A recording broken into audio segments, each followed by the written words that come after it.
Fleming Roofing. We have expert experience. We show up. Free estimates. Residential, commercial, industrial, replacement, or repairs. Check us out at FlemingHSV.com. FlemingHSV.com. When you need a quick response, it's Fleming Roofing and Restoration. We show up. Embark on a flavorful journey at the Brewers Cooperative. Located within the vibrant community hub of Stovehouse in Huntsville, our brewery isn't just about crafting exceptional beers. It's a destination where culinary delights and local brews harmonize. Whether you're seeking a laid-back lunch or a lively dinner with friends, our diverse menu has something to please every palate. With a commitment to quality and a passion for innovation, we invite you to savor the unique flavors of Huntsville's craft beer scene at the Brewers Cooperative. Call 256-678-7036. The Brewers Cooperative. This summer, make it a Woody Anderson Ford. Make it 0% financing, make it no down payment, and make no payments for 90 days. Hey folks, Bobby White back again for Woody Anderson Ford. It's our Ford summer sales event, and I promise you can save serious dollars on a large selection of our 2024 Fords. We've got financing as low as 0% for 36 months on 2024 F-150, Explorer, Expedition, Edge, Escape, plus all-electric F-150 Lightning and Mustang Mach-E. And on all these Fords I just mentioned, you'll make no down payment and no payments for 90 days. Can you say Orange Beach, here we come? This is going to be a good summer. Come choose from over 550 new Fords, and you'll learn firsthand that nobody will work harder to earn your business. Brand new, award-winning Fords with 0% financing, no down payment, and no payment for 90 days with your good credit. This offer ends 9/3/24. Come see us today and make it a Woody Anderson Ford. Hope to see you soon. Are you feeling tired? Are you feeling sluggish? Gentlemen, Game Day Men's Health. Game Day Men's Health is here to help you. Braden is here. Braden, you've got the answers. Thanks, Scott. Whether it's low T, erectile dysfunction, weight loss, or a number of other things, we have the solution for them. It's Game Day Men's Health. Give them a call today at 256-850-1570. You can find them online. GameDayMen'sHealth.com. Hey, what man wouldn't like to have tests done in a man cave? That's right. Come in for your free test and consultation, walk into a world-class staff, a comfortable, relaxed environment, and we got your results in about 20 minutes with appointments less than an hour. And the big game is always on the TV. It's Game Day Men's Health. Give them a call. 256-850-1570. You can find them online at GameDayMen'sHealth.com/Huntsville/The Zone.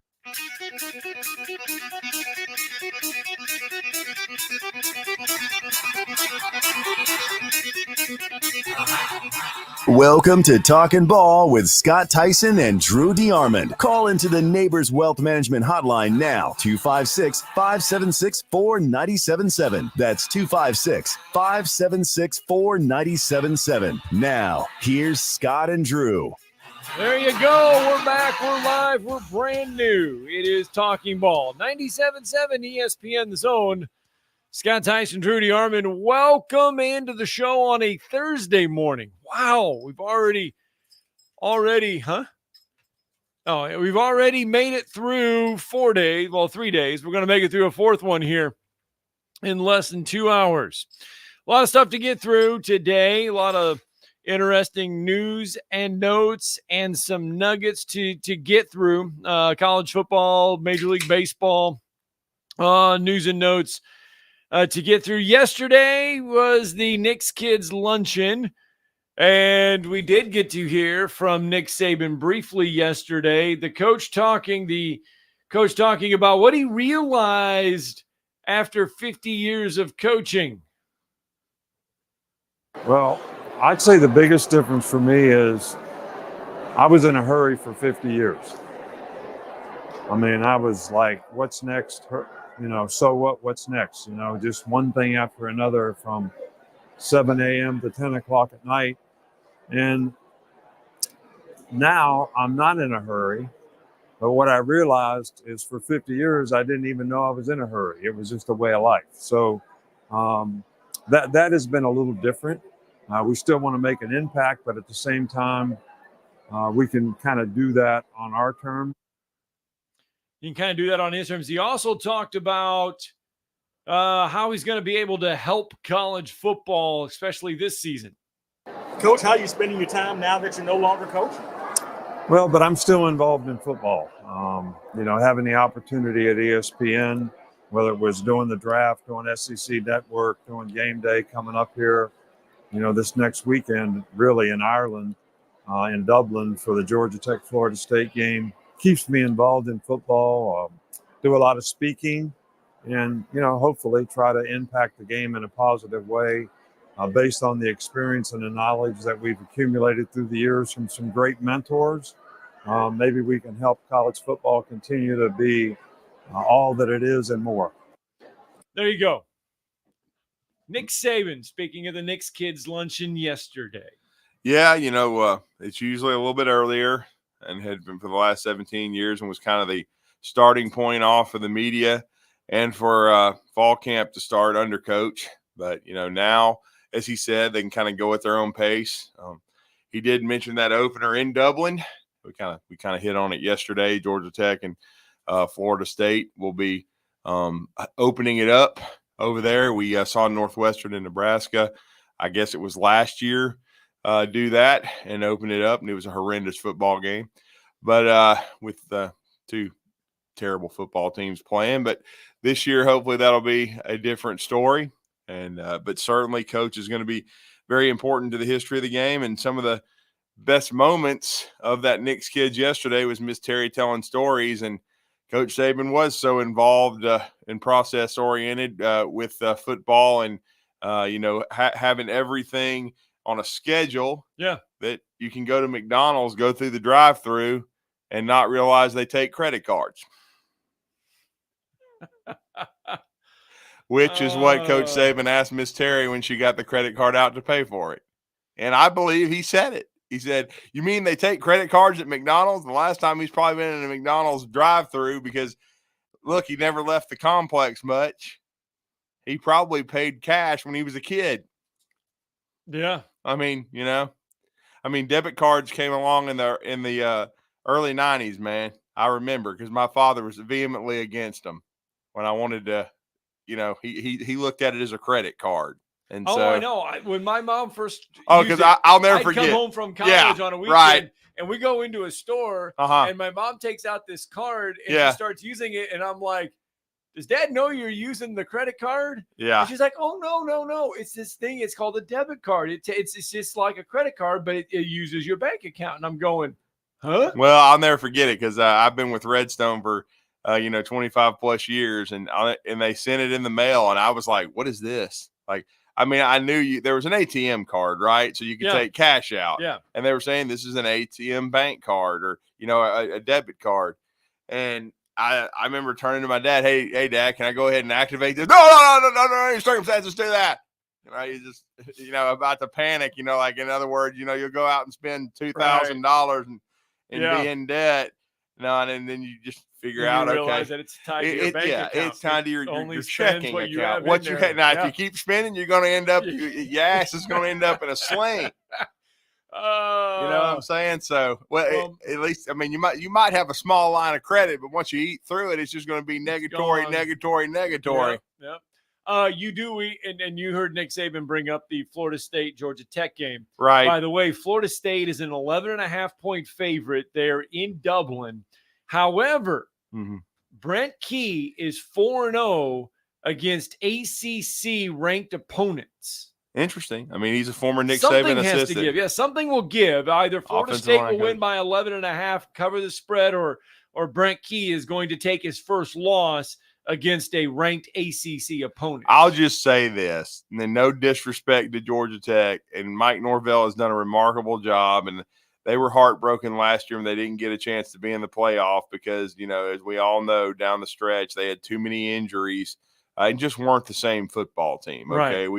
They weren't what we saw from when they beat LSU early, when they had controlled the ACC, even when they won the horrendous ACC championship game, when they had to play basically their third quarterback, against Louisville. But I'll just say it. If Georgia Tech beats Florida State and Florida beats Miami, the ACC is well done. Okay, like they'll get a team in the playoff that's going to lose 55-3. Yeah, because they're guaranteed one. They're guaranteed. Yeah. They're guaranteed a team in the playoffs. They are. We got to mention that the ACC champion, which would be a Wofford level football team if that happens, would be just smashed. Now, what if Florida State is good though? What if they have reloaded? That this is going to be a big test for Norvell. I mean, what's a big test for DJU at quarterback?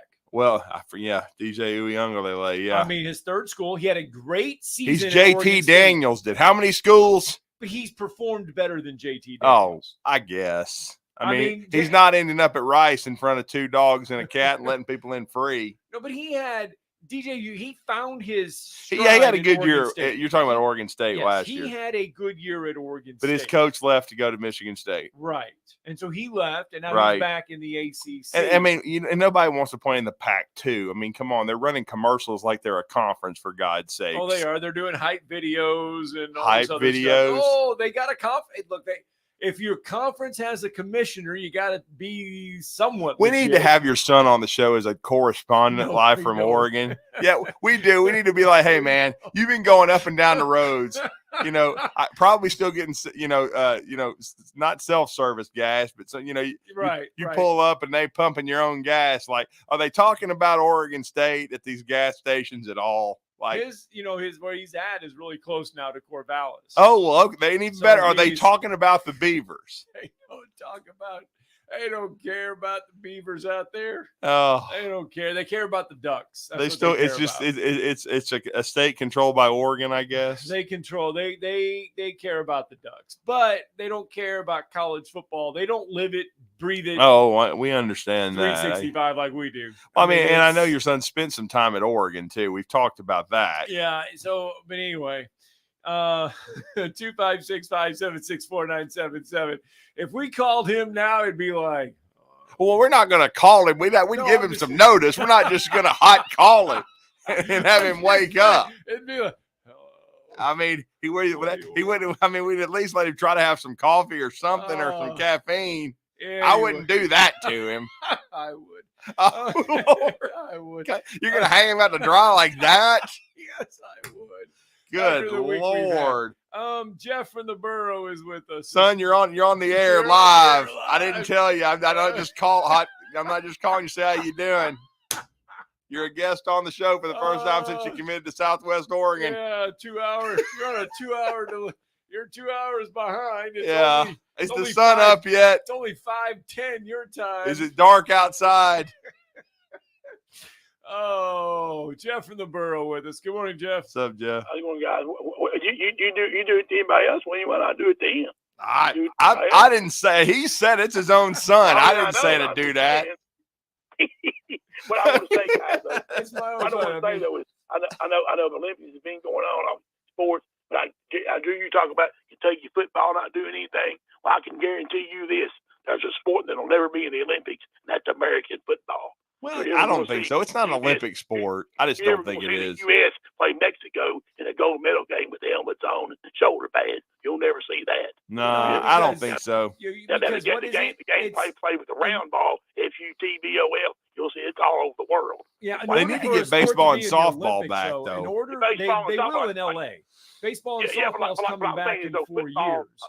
American football is not you can play in Dublin, Ireland one time, but it ain't no worldwide game. Well, that's because in order for it to be in the Olympics, in order for it to be in the Olympics, period, percentages of the countries, it has to be a certain percentage of the countries have to be able to play that sport or claim that sport. I would agree. And they don't do American football. That's right. They can't do it.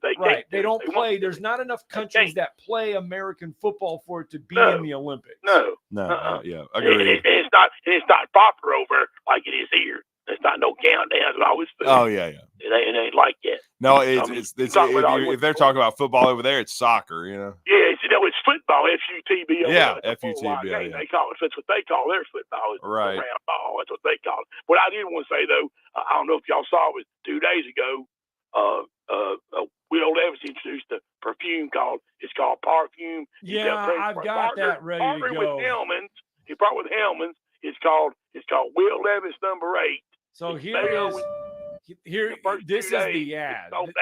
This was the ad for the perfume. It's going for $8 a bottle. Yeah, here it is. $8. This is the commercial for the perfume. Here we go.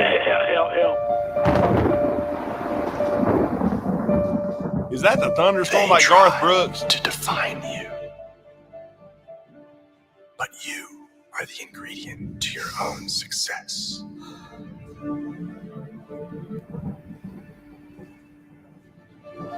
Luscious. Eggy. Smell like greatness. Will Levis, number 8, Parfum de Mayonnaise. Yeah.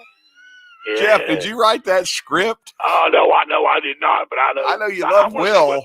What I want to see is what other SEC quarterbacks are going to come out. Where's Stu is cologne? I don't know. Where's the? I don't think he pours mayonnaise in his coffee. Where's Stu Short? Where's the guy in Jacksonville? What's his name? Brian. What's the guy that's short? I can't remember the guy. The guy that won the Heisman. Where's his cologne at? Where's other SEC? They going to come out? So what's your comments on that? Like I said, what about all these other the Jaden Daniels clone? What's he gonna do? Well, maybe he wins some games. I don't know. What's he gonna do? I know y'all is have a good day. See y'all. Thanks, I mean, Jeff. but it has 6 fragrances. Okay? I don't like mayo anyways, and I'm definitely not going to pour it. And I don't even drink coffee. So either way, for me, it's awful. It has 6 fragrance notes. Right. Tart lemon, mayonnaise accord, parsley, coffee undertones, musk, and creamy vanilla. Hell, luckily we're a Falcons affiliate. If we were a Titans affiliate, we might get some of that crap in the damn. We might have to try it, get some samples or something in the mail. So a 30 milliliter bottle, I don't know how big that is. I don't either. Is being sold for $8. It sold out fast. It sold out within minutes. Yeah, the first batch sold out in a few minutes. They released another batch yesterday that sold out just as fast as the first batch. And so it's only $8 a bottle. They're saying the scent of greatness will be restocked as fast as they can get it. Yeah. Weird. Right. I mean. Right. But he's saying, though, Will Levis has said all the money that is from this is going to go to a great cause. Wow, so this is something I think that they're doing, and all this will end up in charity, and it'll all go to a great cause. So this is having fun on his mayonnaise. I mean, but I guess it was Jeff that may have mentioned this, or maybe I heard it on an ESPN broadcast. I just couldn't believe it when they talked about his thing is, Hellman's mayonnaise in coffee. We found that at SEC Media Days. Remember when we were in Atlanta? I think he was there several years ago, or wherever he was at for SEC. It was 2 years Media ago. Days. Yeah, it had to be. That was his senior year. Yeah, we found out that's where it all came out, and I think Marty and McGee got it out of him for SEC. Well, they'll get a free bottle, I'm sure. There you go. There's Love both of them for you. I guess we got to figure out a way to find out if they get it or not. You know how they used to send out samples in the newspaper when there was one. You could kind of a little scratch. Yeah, a little scraps that you could do that in Nashville from the Tennessee. A Will Levis scratch and sniff sticker. Yeah, like remember your teacher used to put those on your papers if you got an A or whatever. The scratch and sniff stickers. There we go. Oh my Lord. We need a Will Levis scratch and sniff sticker. Before you know it, it'll show up. Always used to have them at school, and they always used to smell like pizza. Oh. Remember they had pizza ones or whatever? Right. Oh, man. All right, 7:16 on a Monday. Let's get a break in. We'll go back to the phone lines. We'll check in with some football news and notes. Stephen A. Smith he went crazy for Alabama football. I don't know if you heard this or not. We got to play. We got a bunch of stuff to get through.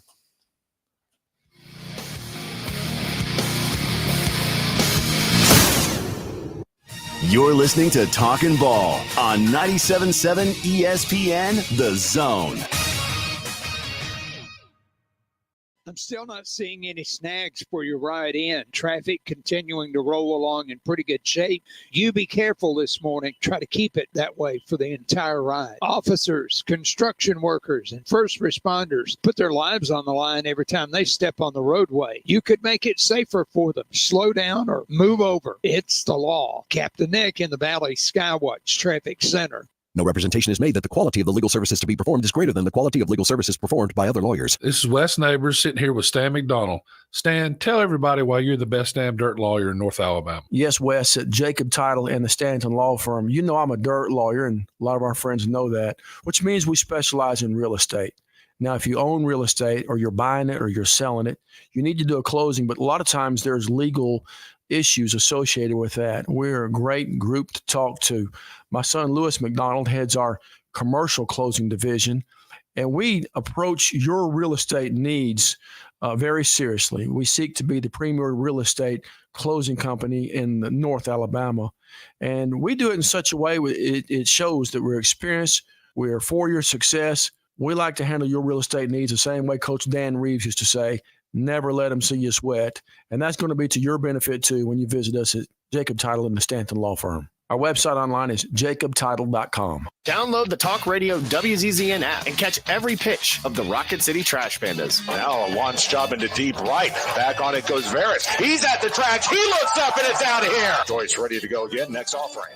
Fastball swung and missed. That one launched deep left. Allen won't even try. He'll watch it leave the yard. Pitch is ripped. Deep center field. Back on it goes Tatum. At the track, looks up, and it's out of here. A home run. 97.7 ESPN The Zone. You've got to experience Toyotathon at Bill Penny Toyota. They've got the selection with over 700 new Toyotas to choose from. And they've got the extras with Bill Penny perks and a 10-year unlimited warranty. So get on over to Bill Penny Toyota today and experience Toyotathon. Bill Penny Toyota in Huntsville and online at BillPennyToyota.com. Bill Penny's Toyota 10-year unlimited warranty is valid through the 10th year of ownership. Valid on new vehicles only. See dealer for details. Each week, check out our latest zone deal online at 977ESPN.com. I'm eating good food. We are 97.7 ESPN The Zone.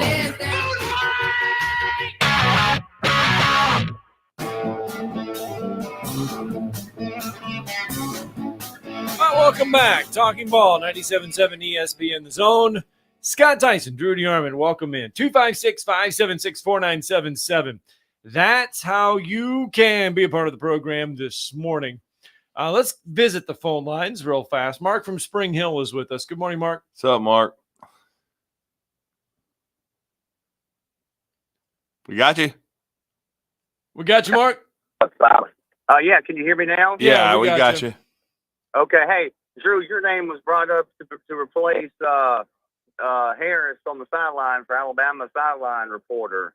You aware of that on ESPN Radio? Yeah, I was having some dinner at Baumhower's yesterday, and they was the first head coach. As we know, Greg Byrne was on, and Chris Stewart came on before we went to Baumhower's Victory in Tuscaloosa for that show from 6 to 7:30. That'll be the new time slot each Wednesday. Kalen DeBoer did not appear on the show. I believe he will be. My guess is, like Nick Saban, he'll probably appear on game week, which would be, in a couple of weeks. Right. The first couple of shows, usually Nick Saban was not on, and they would feature others, and they featured a couple of guests yesterday, no doubt about that, and led by Greg Byrne, the athletic director for the University of Alabama. And so, during the interview at the very end, I was enjoying some chips and salsa and talking to Keith Neighbors, and I heard Steve mention my name. I think, of course, Steve mentioned his own name first, as far as the sideline reporter for Damian Harris, who, as Scott kind of broke that yesterday at the end of the show, Damian Harris is pursuing another opportunity. Not been announced what that opportunity is, very likely in broadcasting. My guess would be an NFL gig, but he's exploring an opportunity, and they're going to go in a different direction. They don't yet know who that will be. We mentioned Roger Hoover because he's done it in the past and does a lot of great work for UACTSN. And then Steve mentioned my name, and I said, yeah, it would be great for me to do the Tennessee game. since I love the Vols so much. But as Chris Stewart told Steve Moulton, the only problem is if we throw it to Drew, we'll never get it back. Yeah, So you'll there never you go. leave. Yeah, you'll never leave Tuscaloosa. That's the. There you go, man. Hey, the thing is, It would be my honor to work alongside those folks. I think you would do a great job. I think the name that two things on Twitter was reported on Damien is a CBS deal, so I guess that's NFL. And then also on Alabama, I tell you the person I'd go get. Don't know if he's interested, but it would be AJ McCarron. Yeah, it depends on what he wants to do. If he, I had heard he might try to play another year for pension purposes.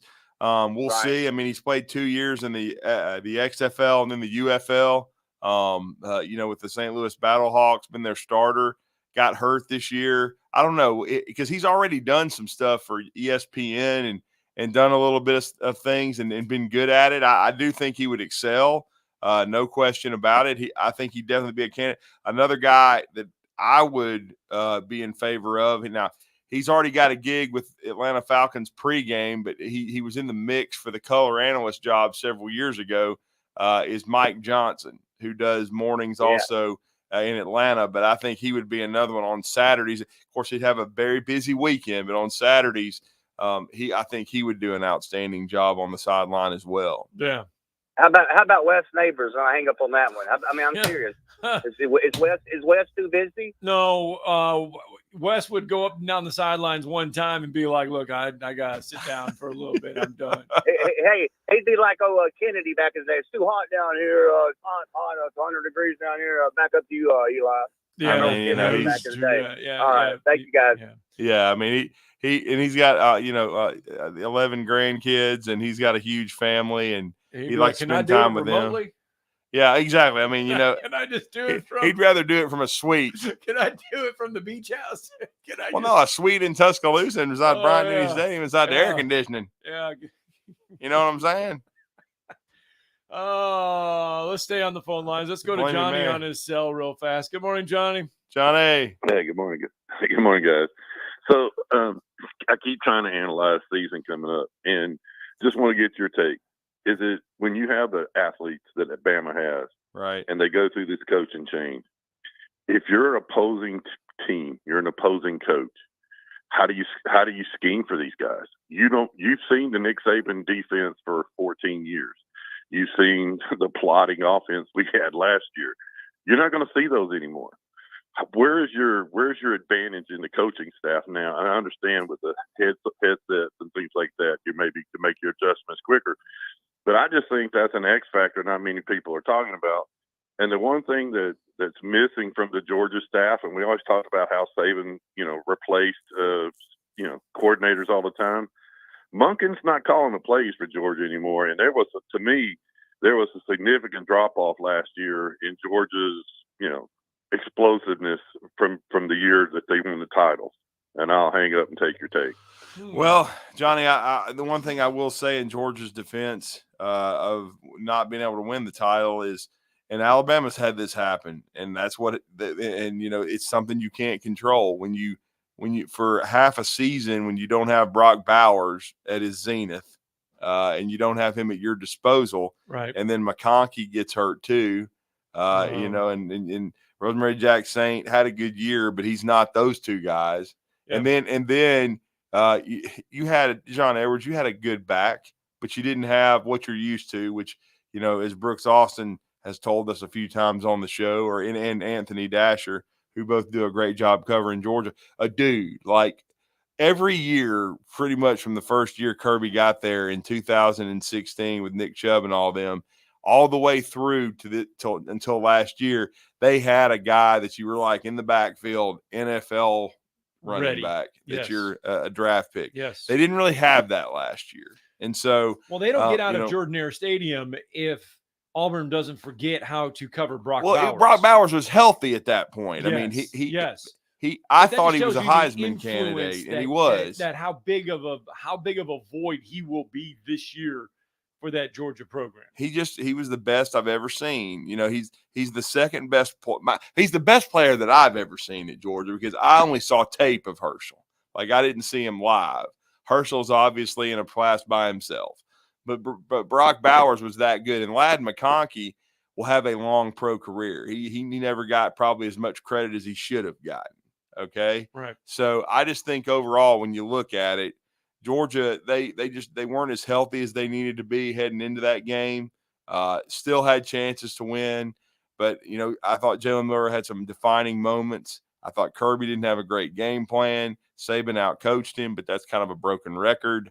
So we'll see if and Johnny kind of brought this up, can Kalen DeBoer outcoach him? We won't know yet. I mean, there is unknown there. We have not seen Alabama playing under Kalen DeBoer and what they're going to look like. That's why everybody, I think, is so excited about the Western Kentucky game in South Florida the first couple weeks. And even when you and Brandon will be sharing cheese curds in the morning, everybody's wondering, how is this Alabama team going to look? They're going to have the first 2 games at home, and then that'll be the first road game of the Kalen DeBoer era, and it will be breakfast at Camp Randall, as it'll be a brunch kickoff at 11 a.m. So we're all anxious to see, you know, because I will say this. The greatest unknowns of how you look, every team goes through adversity during a game.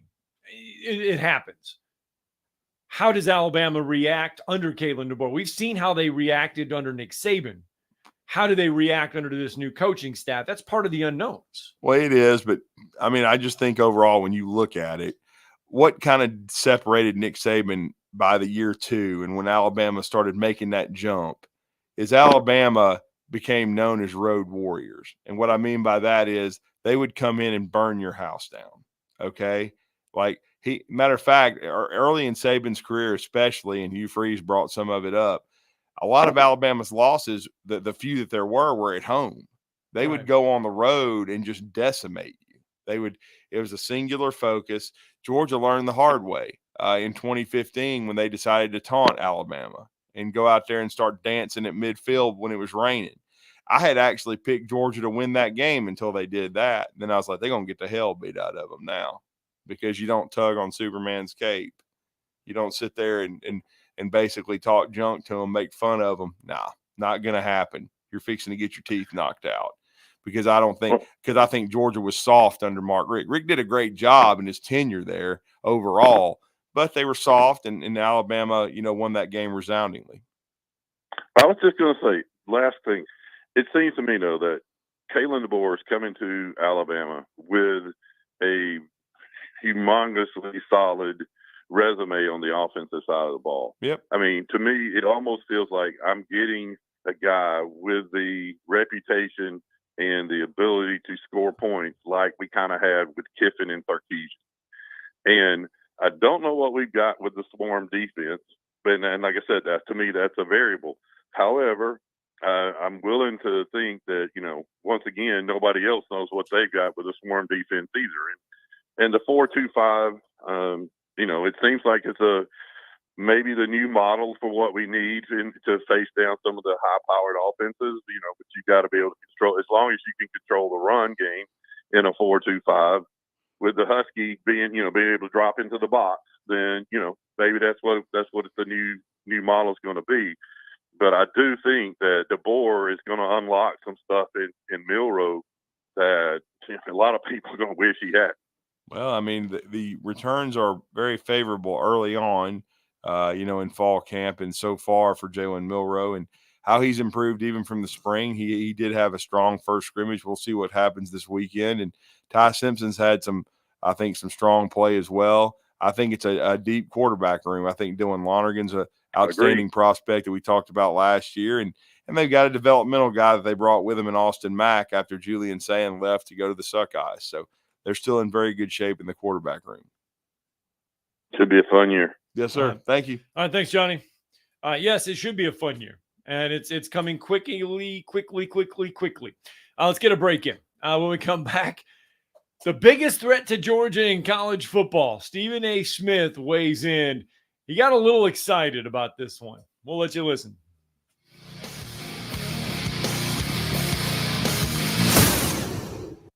You're listening to Talkin' Ball on 97.7 ESPN, The Zone. From the Fox 54 Weather Center, I'm Chief Meteorologist Jordan Dressman. A partly sunny sky this afternoon. Temperatures climbing into the low and mid 90s. A couple of folks could climb into the upper 90s. An isolated shower certainly going to be possible across the Tennessee Valley, but it looks like the vast majority of us are going to end up staying dry. We only drop into the mid 70s as we head into the overnight, early into your Friday morning. A partly sunny sky Friday afternoon. Scattered showers and thunderstorms are going to be possible. Through the heart of the afternoon, early into the evening, some of that activity could be on the stronger end of the spectrum. I'm Chief Meteorologist Jordan Dressman on your home for ESPN Radio, 97.7 ESPN The Zone. Not much to it on the right end right now. No wrecks, no stalls, no traffic signal headaches to pass along. You be careful as you make that trip in. Put extra room in there so you got somewhere to go if something does go wrong. With more than 30 years experience, D&L Refrigeration can save you some money on those heating and air conditioning repairs. 256-652-1207. State license 08091. Captain Nick in the Valley Skywatch Traffic Center. When you call most roofing companies, all you'll hear is, you need a new roof. Not when you call Fleming. At Fleming Roofing and Restoration, we're focused on your needs, whether it's an easy repair or a full roof replacement. Folks around here have trusted Fleming since 1965 for all their residential and commercial roofing needs. And as the area's storm damage experts, Fleming knows all the ins and outs of the insurance claims process. Log on FlemingHSV.com to schedule your free estimate today. Fleming Roofing and Restoration. We show up. Looking for your next game day party destination? Well, think outside the box and kick back at Flow Supreme Air. And you may be thinking, isn't that the trampoline place? Of course it is. But it's also the one-stop spot for all things fun. And if kicking back with the boys to watch the game is your jam, then you're in the right spot. Jump or not, Flow tends to all ages, meaning while you sit back and watch the game, but little Jimmy's having the time of his life perfecting that front flip he most definitely wants to show you. You got this, Jimmy. So next time you think Flow, think fun for everyone. At Mr. Sparky, we're America's on-time electrician. Flickering lights and hot switches can be annoying, but they can also signal a major problem, or worse, an electrical emergency. So play it safe and leave it to the experts at Mr. Sparky. Trust our team of professional, clean, and friendly electricians. We'll get it done right and get it done safely. You don't have to put up with any malarkey. Call 888-8-SPARKY. Independently owned and operated, licensed in the respective state or county. Not looking or feeling your best? No energy for the things you like to do? Ready to look and feel younger? Make your appointment at Advanced Life Clinic, one of the region's foremost destinations for patients interested in looking and feeling their best. Specializing in advanced laser treatments and weight loss, male and female rejuvenation to offset the effects of aging, and more. See how Advanced Life Clinic can help you enjoy your life again. Call 256-882-6555 or log on advancedlifeclinic.com. We cover all the SEC schools, including Western Union and Venmo. I want that money! You know, 97.7 ESPN The Zone.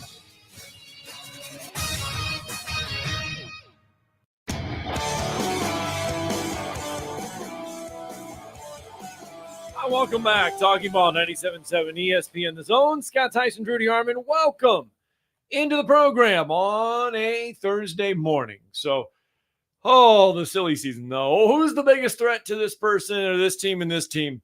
Yesterday on First Take, it was the biggest threat to Georgia in the college football playoffs. Don't really agree with Stephen A. Smith a lot of the times. Right, I know. But just take a listen to this. Y'all are making me laugh. Alabama. That's where we're going here. What y'all talking about? Let me tell y'all something right now. Let me tell you something right now, okay? I know Nick Saban is going the greatest coach in the history of college football, who's now going to be on college football game day for this network right here. Oh, yeah, the great Nick Saban is gone. But Kalen DeBoer is no scrub. Let's look at this record right here. Excuse me, we're talking about Kalen DeBoer here. 25-3 over the last 2 seasons. The man has won 90% of his games as a head coach. 104-12 in 9 seasons at Washington, Fresno State. Even the NAIA Sioux Falls for crying out loud. 3 national titles, was in a national championship game last year against Michigan, and he is succeeding the great Nick Saban. There's a standard at Alabama, and you know what you got to do. Now, Kirby Smart is that dude. The man is special. We understand. A 2-time national champion, came up short, didn't win, didn't have a 3-peat. Why did they not have a three-peat Mrs. Bulldog Al Duncan because they ran into Alabama. That's why they ran into that man. Now, excuse me. Here's the deal right here. Kirby Smart, since the start of the 2020 season, what is Georgia's record against Alabama? 1-3, including 2 losses in the SEC title game. What is Kirby Smart record? Lifetime against Alabama, 1-5. Okay, Jalen Milroy. Last time I checked, he's still the quarterback for the Alabama going to side. I understand they got questions with the receiving corps. I understand that they got questions in that regard. I'm not sniffing at that. Along with the quarterback position, I get all of that. But guess what? They're talking that these brothers might have maybe the best offensive line in college football. You got hogs down there in Alabama. Hogs. Excuse me. I got a quarterback that can run with the football. He can throw with the football. I got a transfer in Bernard that comes from Washington with me as the head coach, okay?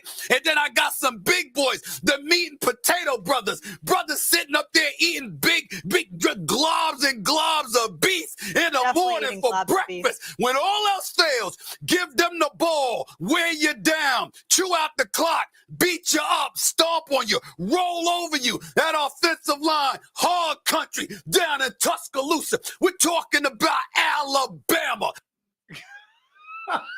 He was wound up, but I told you he got a little and of course wound up. the narrative from the national mediates, and that's what a lot of them are, is, well, Nick Saban's gone, so Alabama's not going to be Alabama. We'll see. Maybe they're right. What it mostly is just praying. We're so sick of Alabama. They've dominated the sport after a lot of us, and including Tim Brando and others, said Alabama was irrelevant and would never be back ever. And then they looked stupid, and then how many times did I tell you that the story was written? Alabama's no. So against Nick Saban, he kept them for 16 years because first year was a rebuilding year.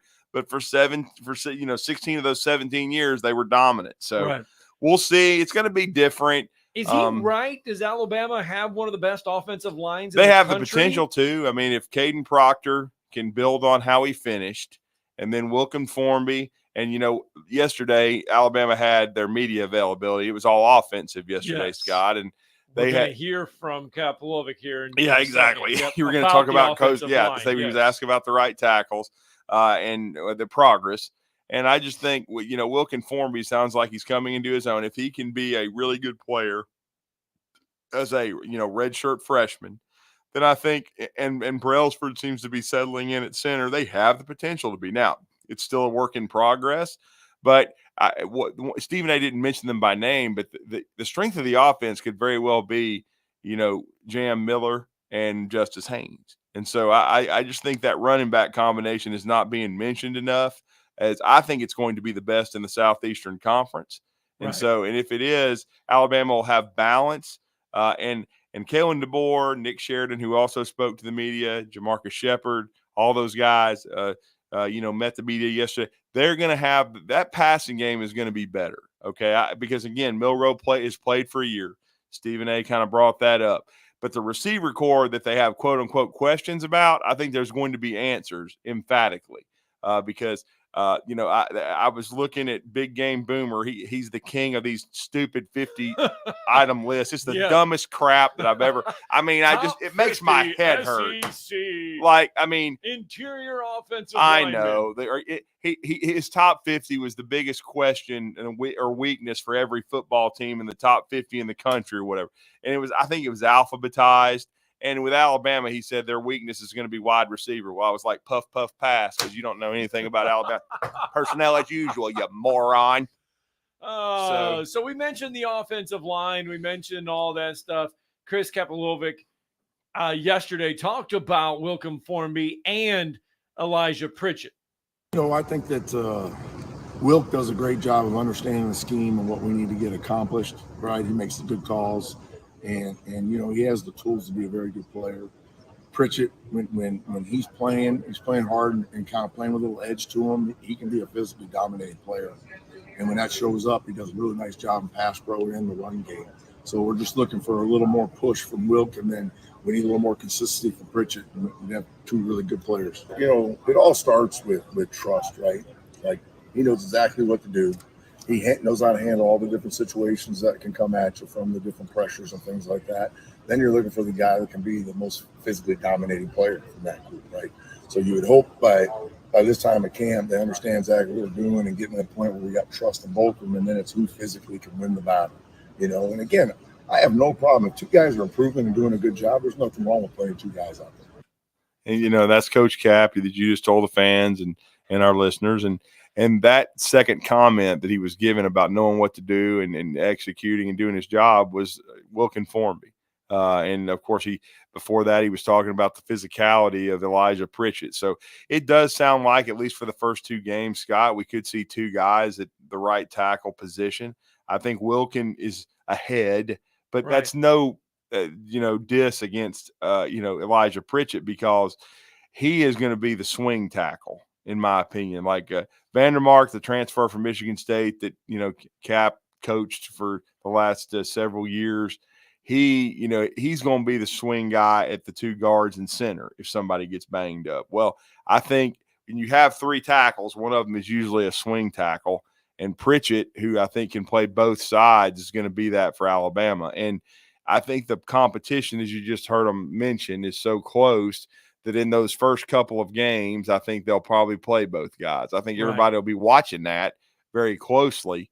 By the way, the Swamp Monster also spoke. That was very interesting for about 3 minutes. The Swamp Monster, a.k.a. Jaden Roberts, a very big man who is as functionally strong as any Alabama football player I think ever in the storied history of the Crimson Tide. But he was talking about the development of Brailsford and the guys inside and just their line as a whole. And I think, Cap kind of refers to them as the Juice Squad. I think he thinks they set the tone for the rest of the team, and they have a chance to be really good. This offense has a chance to be elite. I think they have good talent throughout. And of course it helps when you sign a freshman like Ryan Williams, who could end up being a special impact player. Jamarcus Shepard is the offensive. He's a wide receiver coach. Right. We've heard a lot about him. Right. And Stephen A. Smith talked about, problems, question mark at the wide receiver position, et cetera, et cetera. Here is Shep talking about run the routes at a high level. We're super fast. I mean, that right there from the beginning, I think we roll out of bed and run fast. I mean, without stretching, I think these guys can really accelerate and run at a high level. I think that what we have to do is, as far as learning technique of route running, and that's where, you got a bunch of guys in the room who really haven't played the position very much. Kendrick Law, as physically gifted as he is as a young man, he just hasn't played the position a ton. So understanding route depths, getting in and out of breaks, okay? I call it stress bread takers. I think I've said this before, but, talking about, the important things related to the stance. Hey, triangle read, the releases, why I'm doing the release. You get a lot of people doing all these cute releases, and they're putting them on YouTube and all over all these videos and stuff like that, and everybody goes in there and likes it and oohs and all. But why am I doing that release? I need to understand the why of what I'm doing there, okay? How you stem a route to be able to gain leverage, lose leverage, all right, and gain it back again when I need to, okay? How do I get in and out of my break? Now, how do I depart from the break? And finally, how do you catch the ball at a high level? I mean, all of it's important, and that's where we're really honing in to make sure we're dialing down and progressively teaching these guys how to run routes at a high level. That's why he's one of the best in the business. Yeah, no question. And I think he is as good a wide receivers coach as there is in college football. And look, before you say he hadn't done it in the SEC, he developed 3 high draft picks as we know, at Washington, a first, a second, and a third round pick. A Doomsday is hopefully, going to be able to. I believe he's with the Carolina Panthers. Hopefully, he's going to be able to help Bryce Young and pull through and add to that football team. No doubt about it. They need him badly. But again, he was a great player. And a couple of those guys were portal guys too, the second, the third round picks. And then Bernard was from Michigan State. He got a lot out of him as the fourth guy. He would have been the number wide receiver 1 under Jed Fish, and I'm anxious to see his impact. So again, man, I just think overall when you look at it, I think he's getting a lot out of the room. They also had a guy that I've been saying was kind of under the radar and was one of these guys that I think has benefited from the coaching change systematically. Emmanuel Henderson spoke to the media, and he's you heard the comment. He said, "We're fast." Well, right. Emmanuel Henderson's been very explosive. He's from Geneva. He was mainly a running back and kick returner in high school. Okay. He really didn't start playing wide receiver full time till he got to Alabama. And it's already been well documented what we've said about him. He spent some time hurt, and he hurt his hip last year coming out of camp and was basically gone for half the season. So he's a junior, maybe even a redshirt sophomore. Hell, it's hard to say with all this stuff, but he's in his third year in the program. He's kind of been waiting his turn. And I think he's among that top 6 or 7. I think Caleb Odom, who we've talked about a little bit, another freshman with a great size that's moved from tight end, is in that top 7. Cole Adams. And then, of course, we've talked about the top 4, Ryan Williams being one of those guys. Just talked about Jeremy Bernard. He even talked about Kendrick Law, did Coach Shep, because Kendrick Law hasn't played a lot and been, a big part of things at receiver. Certainly it seems like he will be this year, no doubt about it. And then, of course, Kobe Prentice. And they are missing one that I think would have been amongst that top 8. That's Jalen Hale, who, was having a good spring before his lower leg / knee injury. And so he will be out for the majority, if not all of this season. So Alabama's they'll have, the Rico Whites and Rico. And then they'll have also, when you think about it, they'll have Amari Jefferson. We'll see how some of those young receivers kind of develop for the Crimson Tide. All right, let's get a break in. When we come back, one of the newest things with college football this year is helmet to coach communication. How is it all going to work? On the offensive side, it's simple. On the defensive side, not so simple. Tyler Renard from Auburn Football Director of Equipment, boy, you got to listen to this. He laid it all out on how difficult it's going to be on the defensive side of the ball. And let me apologize to the head football coach at the Mae Jemison Jaguars. Rico White does not play for Alabama. Rico Scott does. I apologize there, Coach. They might have brought you out of retirement. He would have there. wanted You to. look ripped up enough that you could, but does. I'm sorry about that. He's but, intense. yeah. He could do it. He could do it. All right, let's get a break in.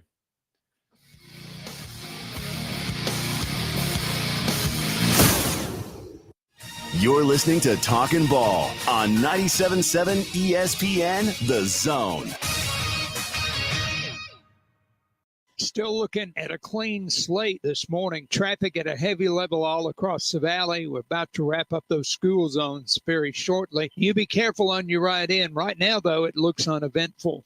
The 8th annual Bernard Blues and Barbecue Fest is coming September 7th and 8th next to Ave Maria Grotto at St. Bernard in Coleman. Arts and crafts, live music, great barbecue, a KC cook-off, and a $10,000 giveaway. Captain Neck in the Valley Skywatch Traffic Center. By now, you know about Eagle Masonry and Insulation, and maybe you know that Eagle also does landscaping and dirt work. But how about after paint work? Shower doors, shelving, and mirrors, all taken care of by Eagle, the same Eagle that takes care of all your masonry, insulation, and landscaping needs. Eagle brings the same level of expertise to all these disciplines, and they're ready to provide you with a free quote. The website is the same, insulatewitheagle.com, as is the phone number, 256-755-1556. Give them a call and see what Eagle can do for you. Eagle saves you time. Eagle saves you money. You don't have to go somewhere else just so you can go somewhere new. Plan your next vacation with Huntsville International Airport and Breeze Airways. Enjoy friendly, convenient, nonstop travel to some of the most exciting destinations in the U.S., including the home of iconic casinos, world-class shows, dining, and entertainment. Las Vegas. With flights starting as low as just $79, Breeze has got you covered with easy, breezy, nonstop flights to Las Vegas. Book nonstop to Las Vegas now at flybreeze.com. You need a lawyer and pick up the phone. I'm attorney Gary Lackey. When you call for a lawyer, where does that phone ring? It might be in a call center somewhere, maybe 100 miles away, but my phone rings in my office. The Lackey Law Firm. I'm attorney Justin Lackey. My phone rings in my office too. So does mine. I'm attorney Jennifer Lackey. And when you've been hurt and need help, we're here. We're the ones who take your call. And get what you deserve. You want to talk to your lawyer. You don't want to reach a call center. With the Lackey Law Firm, that never happens. The Lackey Law Firm. And this is the most important part. We'll treat you like family because that's exactly what we are. The Lackey Law Firm. And I'll go you one better. If you can't come to us, we'll come to you. The Lackey Law Firm. The Lackey Law Family. 1-800-4-RIGHTS. No representation is made that the quality of the legal services to be performed is greater than the quality of legal services performed by other lawyers. Tired of the same old menu options everywhere you go? Then you need to try Metro Diner in Huntsville and Madison. The award-winning Metro Diner serves up signature dishes like their Charleston shrimp and grits, famous fried chicken and waffles with strawberry butter, and lots more. Their entire menu is available anytime, breakfast, lunch, or dinner. And stop by for brunch on Saturday or Sunday and enjoy the lowest price mimosas in town. Airport Road, Huntsville, and Highway 72 in Madison. In diner or at home, make it Metro Diner. This segment of Talkin' Ball is brought to you by University Kia, the #1 volume Kia dealer in the state of Alabama. Located online at universitykia.com. All right, welcome back. Talking Ball, 97.7 ESPN The Zone. One of the things that's new with college football this year is the helmet-to-helmet, or not helmet-to-helmet, the coach-to-helmet communication that you can have. Up till 15 seconds left on the play clock. Yep. Now, here's the thing. Offensively, it's up to the referee on the field to determine who had – only one player can be on the field at a time with the helmet communication. Yeah. Offensively, it's simple. Quarterback, yeah. Defensively – Can be anybody. It could be anybody. Yeah. Probably going to be your middle linebacker or maybe one of your But he's got to safeties. come off the field eventually at times, right? Yeah. He's not going to play every – Right. Just listen to this one, though. This is what every college football team in America is having to go through right now. 5 guys are designated on each side of the football. Obviously, on offense, it's probably going to be your quarterback. On the defense, we're kind of working through who exactly those guys are going to be. During the play, only one person with the helmet inside, with the comms inside their helmet, can be on the field at a time. Those helmets are designated by this green dot, coach to player green dot here on the back. It is the responsibility of the officials. The back judge, I believe, is the one that's responsible for identifying if 2 guys are on the field at one time. So that it's our responsibility as equipment staff. Obviously, offensively with the quarterbacks, if there's a change there, that's pretty easy. Usually a stoppage of play. With the defense, it's something we're working through. We've got to have 2 helmets for every guy defensively that is going to be designated in one of these, and making sure we're aware of personnel changes and all that type of stuff going on the field, so that, say, Austin Keys and Eugene both have one in their helmet, only one of them can go out there with their comms and their helmet at a time. And then just being aware of what's going on, when Coach Durkin and the defensive staff is making subs and changes, of being able to make sure that, if someone's going on the field when Keys is on the field with his comm, if he's coming off, making sure the guy that's going on the field has his helmet with comms in it. How that works is it's just really installed inside the helmet, and you guys can take pictures of it. That's why these scrimmages are even more important now than ever. That's very important information, but I was too busy. Mark Greenberg, are you out of your mind with his top 5 all-time basketball shots and not even having NC State in it? Are you just mental? Where is this coming from? This is on the screen here. Greeny's most memorable shots in basketball And he's saying history. Steph Curry winning the gold is #1 ever. Are you kidding me? I think they're NBA. No, it's college included, because Russo at least has common sense. He has NC State in there. Are you kidding? He didn't have NC State in there at all. Oh, that's a puff pass. Exactly.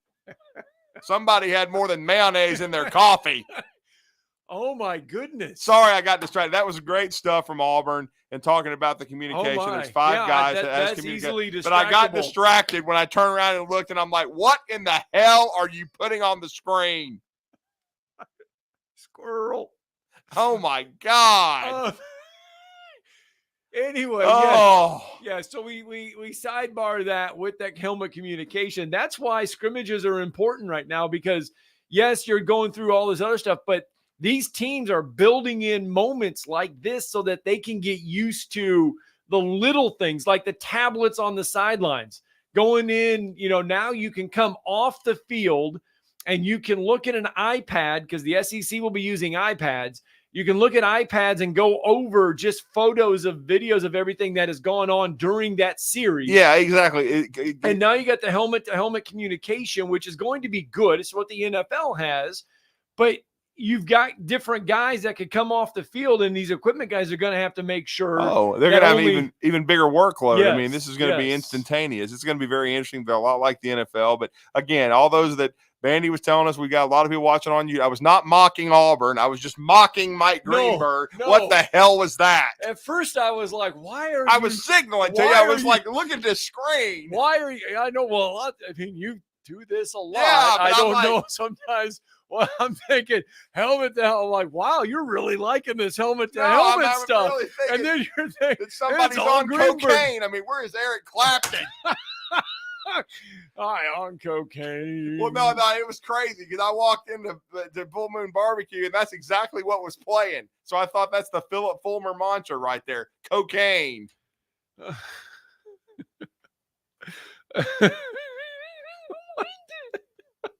Good Lord. Oh, is that where you were at? No, it was Baumhauer's. Baumhauer's yesterday. Talking to Keith Neighbor. Oh, man. We're going to head out and watch the Crimson Panthers tonight. They have their cocaine. That's what Grady was on this morning.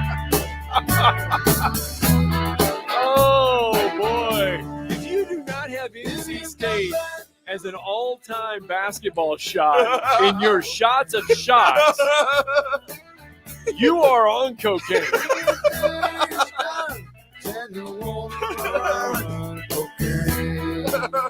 Oh my goodness.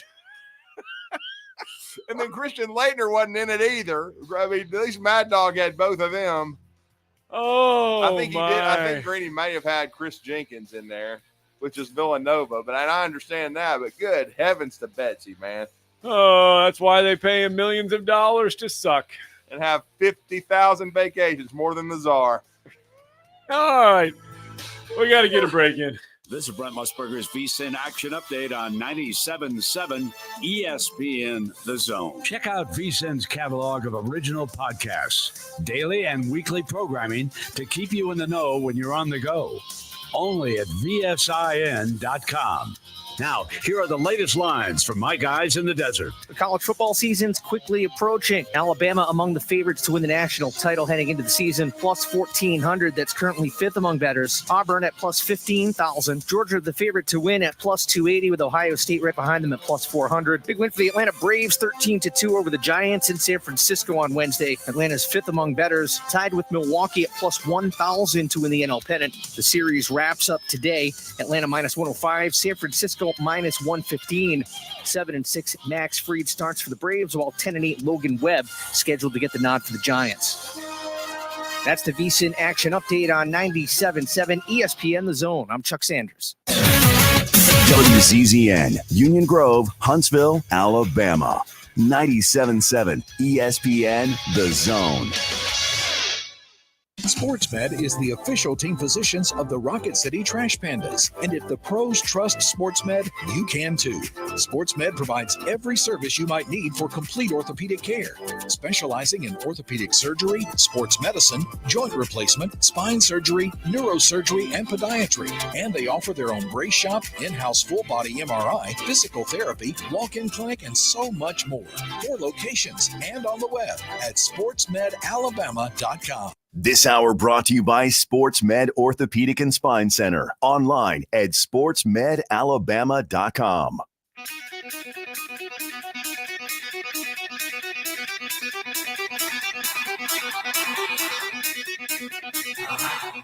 Welcome to Talkin' Ball with Scott Tyson and Drew DeArmond. Call into the Neighbors Wealth Management Hotline now, 256-576-4977. That's 256-576-4977. Now, here's Scott and Drew.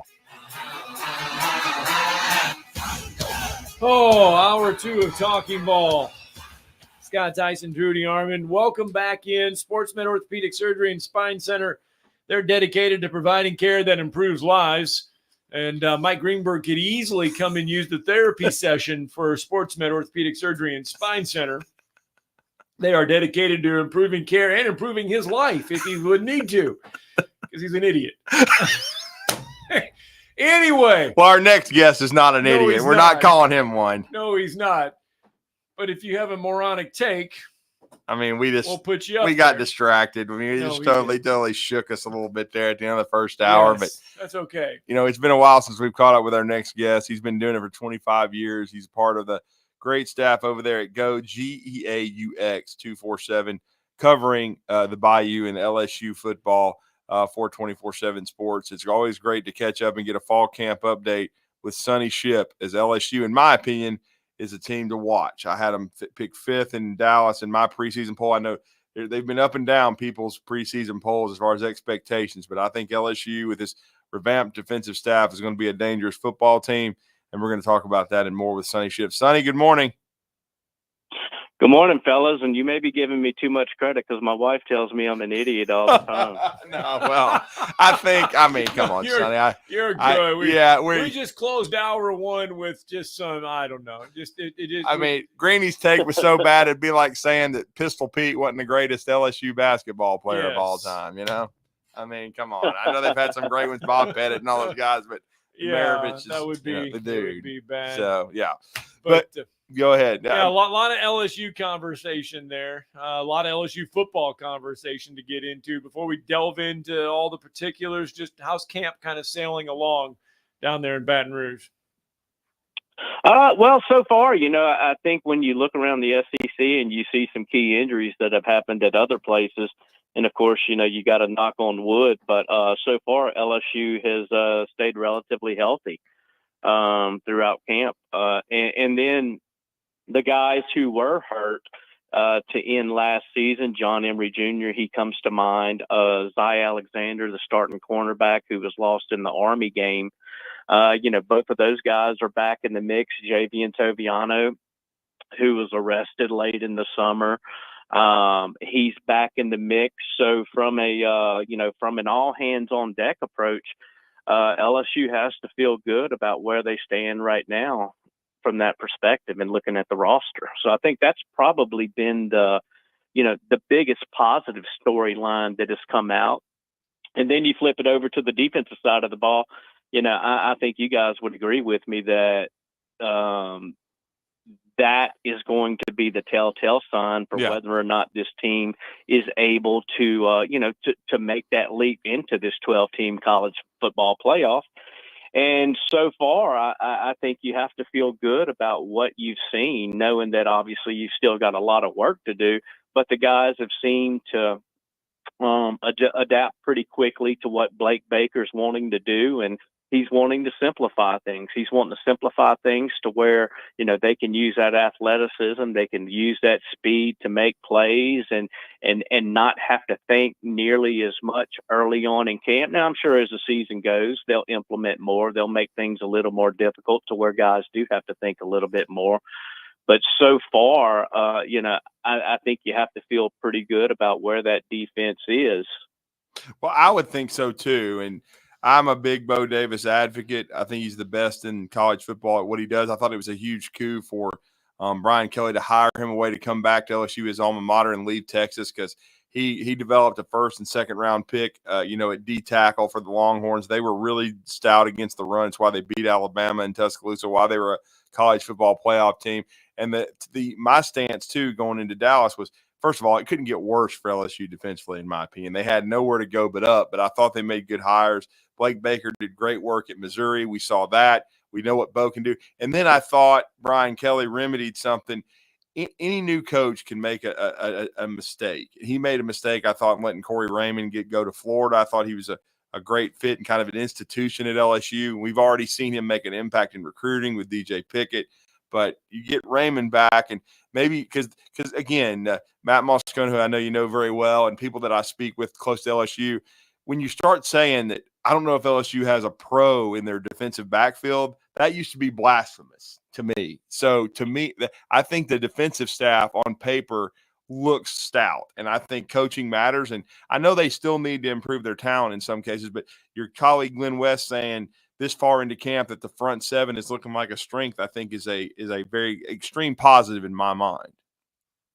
Yeah, there's probably a few guys, if you're in LSU folklore, that you don't want to be compared to.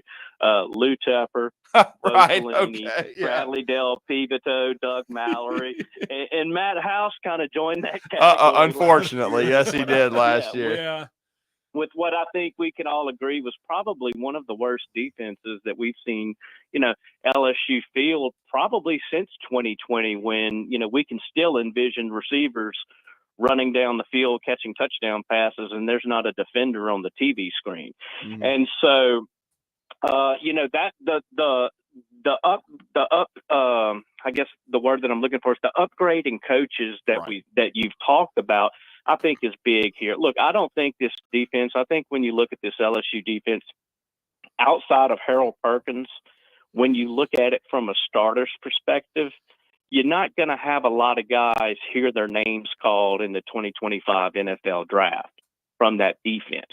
And so it's going to have to take, that upgrading coaching, and those coaches are going to have to make guys better than they were last year. They're going to have to make guys better than they may look on paper. And I think that it's such a well-rounded defensive staff that I think you're going to see that. You've got some, you've got the question marks on the defensive interior that we've talked about before. The good thing about it is your defensive ends are really strong. That's the one area that's probably the one area outside of Harold Perkins to where you will have some guys playing on Sundays. When you talk about Braden Swinson, Deshaun Womack, Savion Jones, Parrish Shan, those guys give you hope on that defensive line. And so I think that's going to, that and the linebacker position is going to be the strength of this unit right here. But, from a coaching perspective, I mean, it's hard to top a Kevin Peoples coaching your defensive ends, Bo Davis coaching your tackles, Blake Baker, what Corey Raymond has done in the past, which you hope he's able to do again. That was just such a major upgrade. And look, LSU's got the highest paid defensive coach staff in the country. And so when you're throwing around that kind of money to that many people, you expect immediate results. The long-term goals that you set are pretty much go by the wayside, because now college football is what have you done for me lately? And so any goal that you have, it better be short-term, or you're probably not going to be staying at the place you're at too long. Secondary wise, then who's going to have to step up in that secondary, kind of take charge so that they can improve from last year? I think Ashton Stamps is a guy who he played last year as a true freshman. He played hurt most of the season, but he's a guy who has really kind of stepped up. And I think if you're looking for, if you're saying, okay, we're playing against Luther Burden today. If we want to match one guy up against Luther Burden, who would that be? And I think Ashton Stamps has kind of emerged as that cornerback that you feel comfortable with putting against, the other team's best receiver. And I think when you look at the safety position, a lot of things are expected of Jordan Gilbert. He came over from Texas A&M, was hurt most of last season. He's a Baton Rouge kid. And I think, you don't hear him talking about this, but I think kind of in his mind that he's one of those guys to where he's like, hey, if I come in, if I do what I think I can do this year in the secondary, I might be able to make some serious money next year in the NFL. And so he's a guy who I think is not being talked about as a leader in that secondary, but that the coaches are expecting him to really take that next step and to kind of be one of those cornerstones.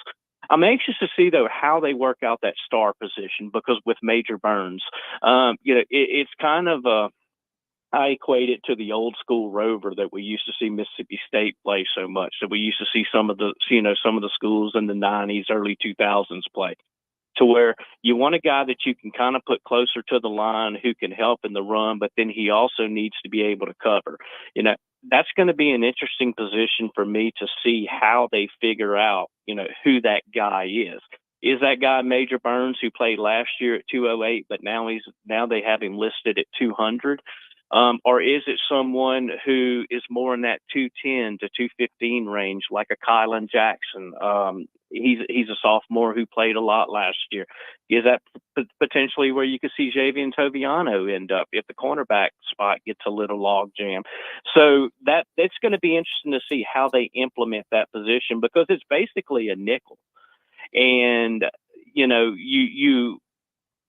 a nickel and a rover kind of have this different meanings than they had if you look at the past compared to the present. And so that's a position that I kind of have a little question mark on, just because you don't know how they're going to implement that into the scheme. Well, and then to switch to the other sides of the ball, the one thing we know about Brian Kelly, this will be year 3 at LSU.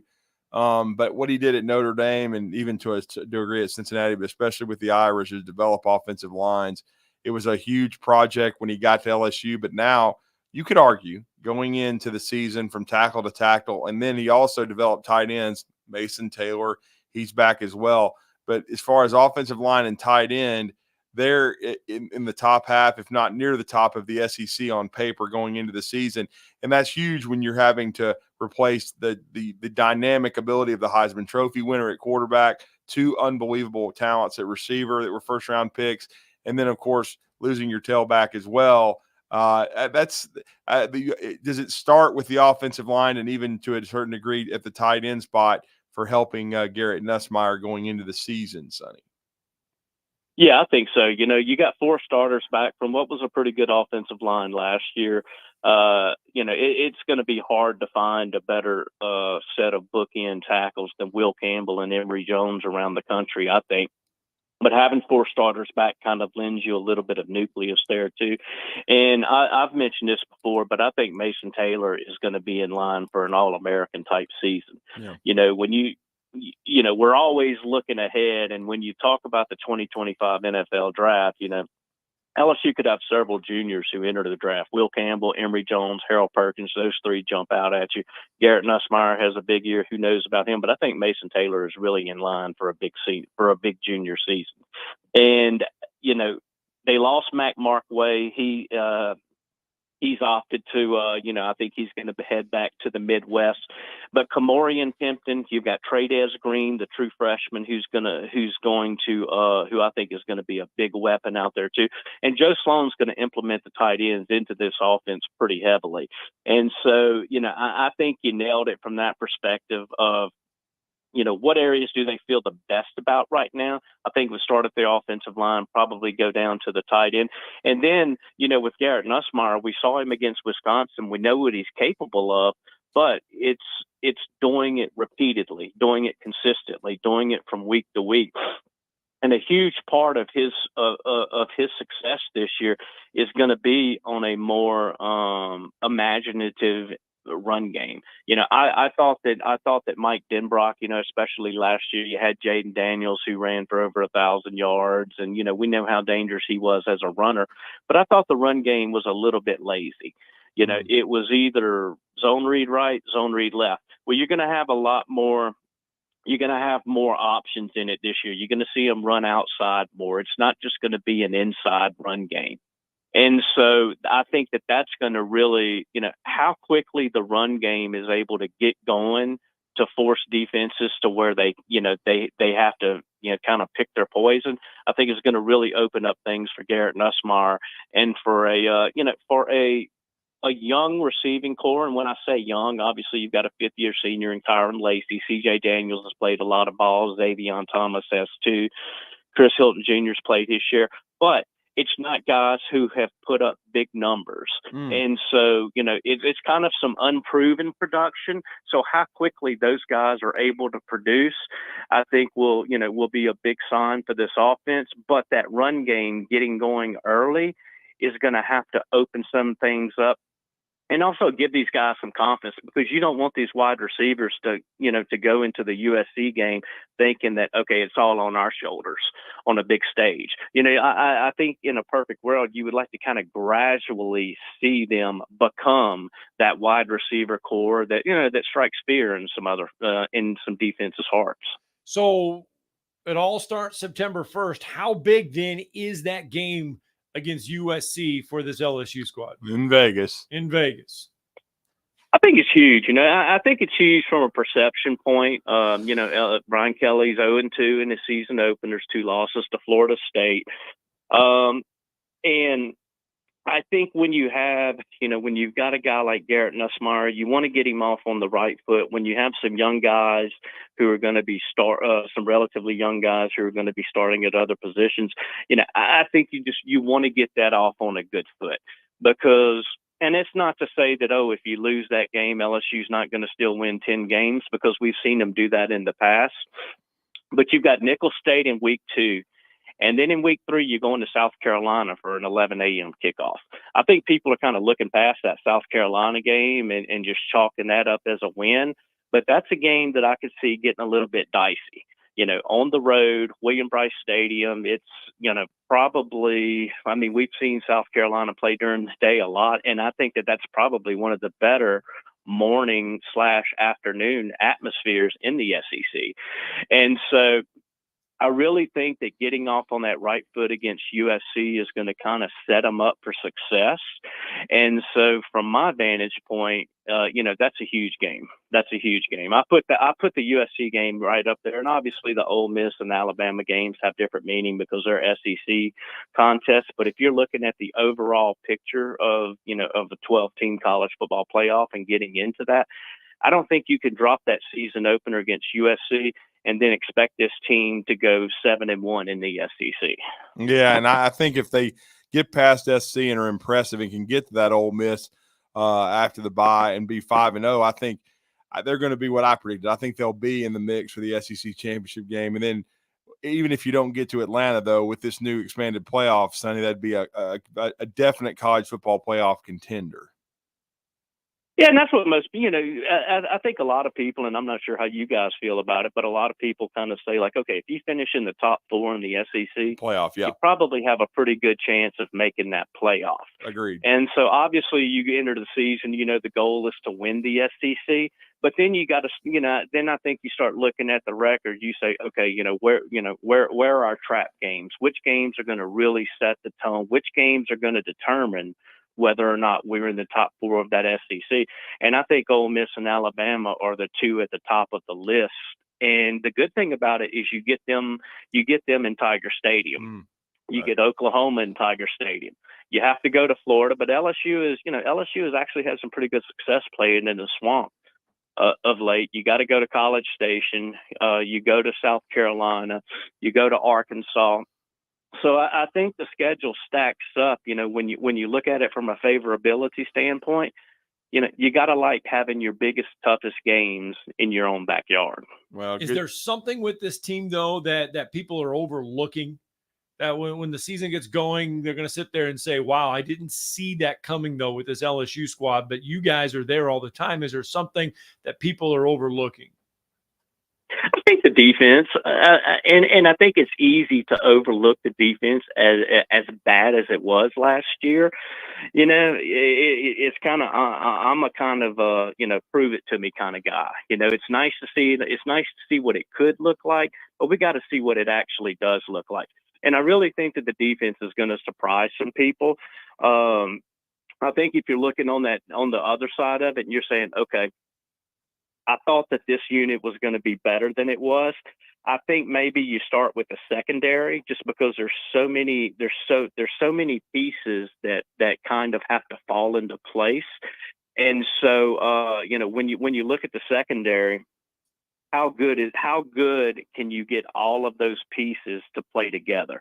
I think that's going to be, a big sign that's going to tell a lot about this defense.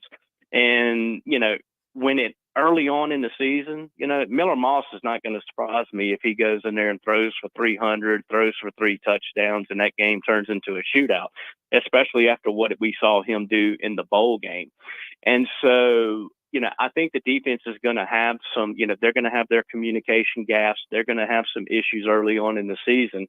But by the time November rolls around, is it in that SEC ready category at that point? Because that's when you got Alabama, that's when you got Oklahoma, And that's when you can't slip up if you slip up in the SEC during, the month of September or October.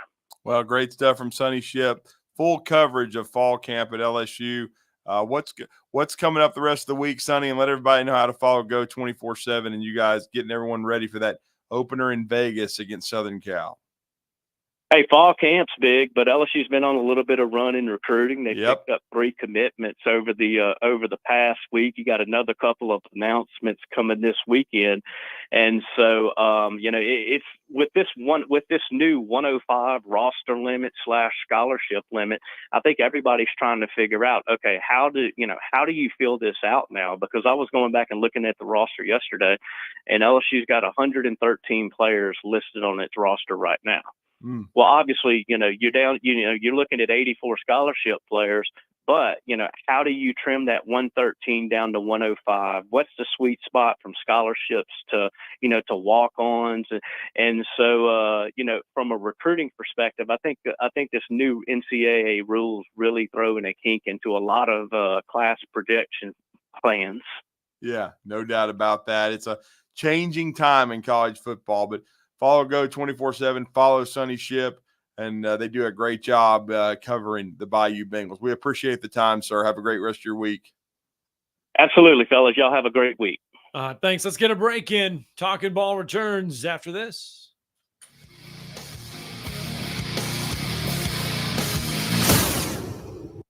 You're listening to Talkin' Ball on 97.7 ESPN The Zone. Just got a wreck in Decatur, Beltline and Caradale. Haven't heard a report of injury there. We got one on University at Jordan Lane. Also had one reported at University in Henderson. That may end up being the same wreck. One over in Marshall County, Union Grove and Greenbrier Cove Road. That one's reported as an injury type. No hose, no mask. You can ask Dr. Sandman, that's Dr. Sandlin, for the medically proven benefits of the Somnodent for sleep apnea and for snoring. Dr. Sandlin, 350-CARE. Captain Eck in the Valley Skywatch Traffic Center. Not looking or feeling your best? No energy for the things you like to do? Ready to look and feel younger? Make your appointment at Advanced Life Clinic, one of the region's foremost destinations for patients interested in looking and feeling their best. Specializing in advanced laser treatments and weight loss, male and female rejuvenation to offset the effects of aging, and more. See how Advanced Life Clinic can help you enjoy your life again. Call 256-882-6555 or log on advancedlifeclinic.com.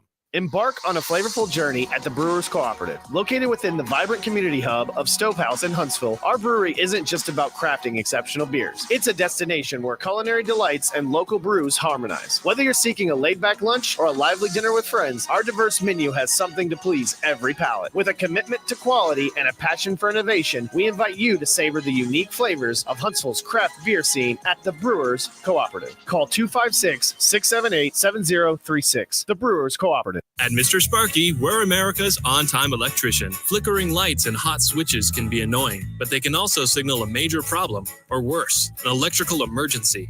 So play it safe and leave it to the experts at Mr. Sparky. Trust our team of professional, clean, and friendly electricians. We'll get it done right and get it done safely. You don't have to put up with any malarkey. Call 888-8-Sparky. Independently owned and operated, licensed in the respective state or county. No representation is made that the quality of the legal services to be performed is greater than the quality of legal services performed by other lawyers. This is Wes Neighbors sitting here with Stan McDonald. Stan, tell everybody why you're the best damn dirt lawyer in North Alabama. Yes, Wes, at Jacob Title and the Stanton Law Firm. You know I'm a dirt lawyer, and a lot of our friends know that, which means we specialize in real estate. Now, if you own real estate or you're buying it or you're selling it, you need to do a closing, but a lot of times there's legal issues associated with that. We're a great group to talk to. My son, Lewis McDonald, heads our commercial closing division, and we approach your real estate needs very seriously. We seek to be the premier real estate closing company in North Alabama, and we do it in such a way it shows that we're experienced, we're for your success. We like to handle your real estate needs the same way Coach Dan Reeves used to say, never let them see you sweat. And that's going to be to your benefit, too, when you visit us at Jacob Title and the Stanton Law Firm. Our website online is jacobtitle.com. Hey folks, this is Arthur Seaton, managing partner at University Kia, proudly saying Roll Tide and War Eagle.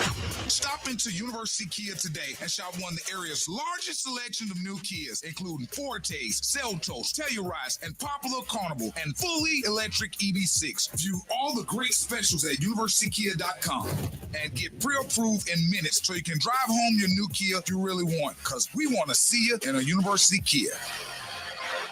Follow us on Twitter. Subscribe to us on our YouTube channel and Twitch. Just search 97.7 ESPN. We are 97.7 ESPN The Zone. All right, 8:26. Short time here in this segment, because coming up at the bottom of the hour, we're going to bring in our second guest of the morning. Brent Zwerneman will join us. The very stout Brent Zwerneman yes. that we last saw inside of the ballpark in Arlington, Texas, which is, of course, the Rangers' new baseball stadium. It's still relatively new, only a few years old. What an evening that was, getting a chance to see that facility from ground level up. We had him on the show, though, down there. Yeah, we did, but I'm just saying, the last time we saw him was after that appearance, and he was with us on the bus, or buses, to tour that facility, because Brent is a former college pitcher, loves baseball. He's a baseball aficionado. He's covered the Astros, and what a neat thing to see the Rangers ballpark and see a lot of the intricacies of it. Oh man, that was so cool. Yeah, very cool. Yeah, down there, Texas Rangers the ballpark down there. The little things that they do to make sure that the ballpark is unique, like 85 degrees and certain humidity and wind, or you can't have the roof open. Like the outfield wall dimensions. Yeah. A lot of people just think they just put 340, 320. Right. Every number out there means something in Texas Rangers history. Yeah. So the left field 3 numbers, the 3 whatever it is, it's like partially Nolan Ryan's number. Royalty. They all have connected numbers. The left field wall, the right field wall, they all have numbers that actually mean something in Rangers history. And don't forget, they're the world champions right now. You know, until a new one is crowned this year, the Rangers won their first world championship a year ago. So it is a big time, and it was neat too to look out the window, Scott, before you get on one of the danged elevators, and you can see Jerry World across the street. Yeah, you can see Jerry World and the old ballpark, the old Texas Ranger ballpark, which is used for high school football. Yeah, high school football, and I believe you imagine their that? Next MLS team plays. They're getting another some games there. They're same thing that Huntsville, same league that Huntsville's in. I believe they play some games there. That'll be a topic for y'all, Bandy. The new team in MLS in Texas. No, they currently have one though. They play there right now. I thought you were saying they were getting another. They currently play there. Oh, my bad. I don't know damn thing about MLS. I don't know anything about the next MLS either. Couldn't tell you. Yeah. Other than that, I tell you what. Let's get a break in, shall we? Brent Zwerneman is on the other side. We won't ask him any MLS questions. No, we will ask him though about the depth at running back for Ruben Texas Owens. A&M. We'll ask him about the injury bug. They've been bitten there by Texas A&M. We'll ask him about that and other things going on at camp.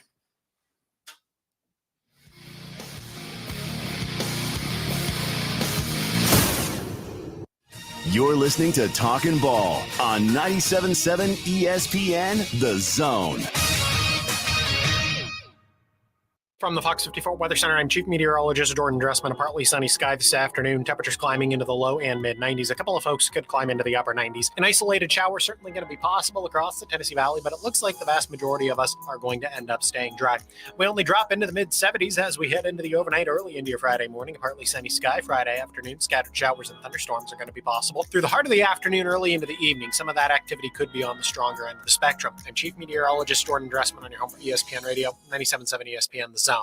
Just got a wreck in Decatur, Beltline and Caradale. Haven't heard a report of injury there. We got one on University at Jordan Lane. Also had one reported at University in Henderson. That may end up being the same wreck. One over in Marshall County, Union Grove and Greenbrier Cove Road. That one's reported as an injury type. No hose, no mask. You can ask Dr. Sandman, that's Dr. Sandlin, for the medically proven benefits of the Somnodent for sleep apnea and for snoring. Dr. Sandlin, 350-CARE. Captain Nick in the Valley Skywatch Traffic Center. Specializing in simple and affordable rentals, McCurry Van and Car Rental can make sure you have just the right vehicle for your next family vacation, weekend getaway, or if you just need transportation while your vehicle is being repaired. McCurry carries Ford Transit vans and Mercedes Sprinter vans, trucks and work vans, and more. And they offer discounted rental rates for long-term rentals. Now with 4 locations: Athens, Muscle Shoals, Coleman, and Huntsville. Log on McCurryRentals.com to make your reservation now. That's McCurryRentals.com. Normally, when you call a roofing company, all you hear is you need a new roof. Not when you call Fleming Roofing and Restoration. Since 1965, the folks at Fleming have been focused on what you need, whether it's an easy repair or a full roof replacement, commercial or residential. And when it comes to storm damage, you want Fleming on your side. They know all the ins and outs of insurance claims and will guide you through the entire process. Log on FlemingHSV.com and book your free estimate today. Fleming Roofing and Restoration. We show up. Looking for your next game day party destination? Well, think outside the box and kick back at Flosa Premier. And you may be thinking, isn't that the trampoline place? Of course it is. But it's also the one-stop spot for all things fun. And if kicking back with the boys to watch the game is your jam, then you're in the right spot. Jump or not, Flo tends to all ages, meaning while you sit back and watch the game, little Jimmy's having the time of his life perfecting that front flip he most definitely wants to show you. You got this, Jimmy. So next time you think Flo, think fun for everyone. College football. The ball is caught. It is a touchdown. Major League Baseball. That ball is gone. A home run. This is your place for complete sports coverage all year long. 97.7 ESPN, The Zone.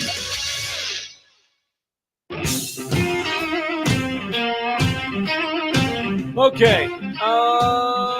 Welcome back. Talking Ball, 97.7 ESPN, The Zone, 8:33 on a Thursday morning. We've talked LSU to start the hour. They're good stuff with Sonny Ship. Now we got to turn our attention to Texas A&M. The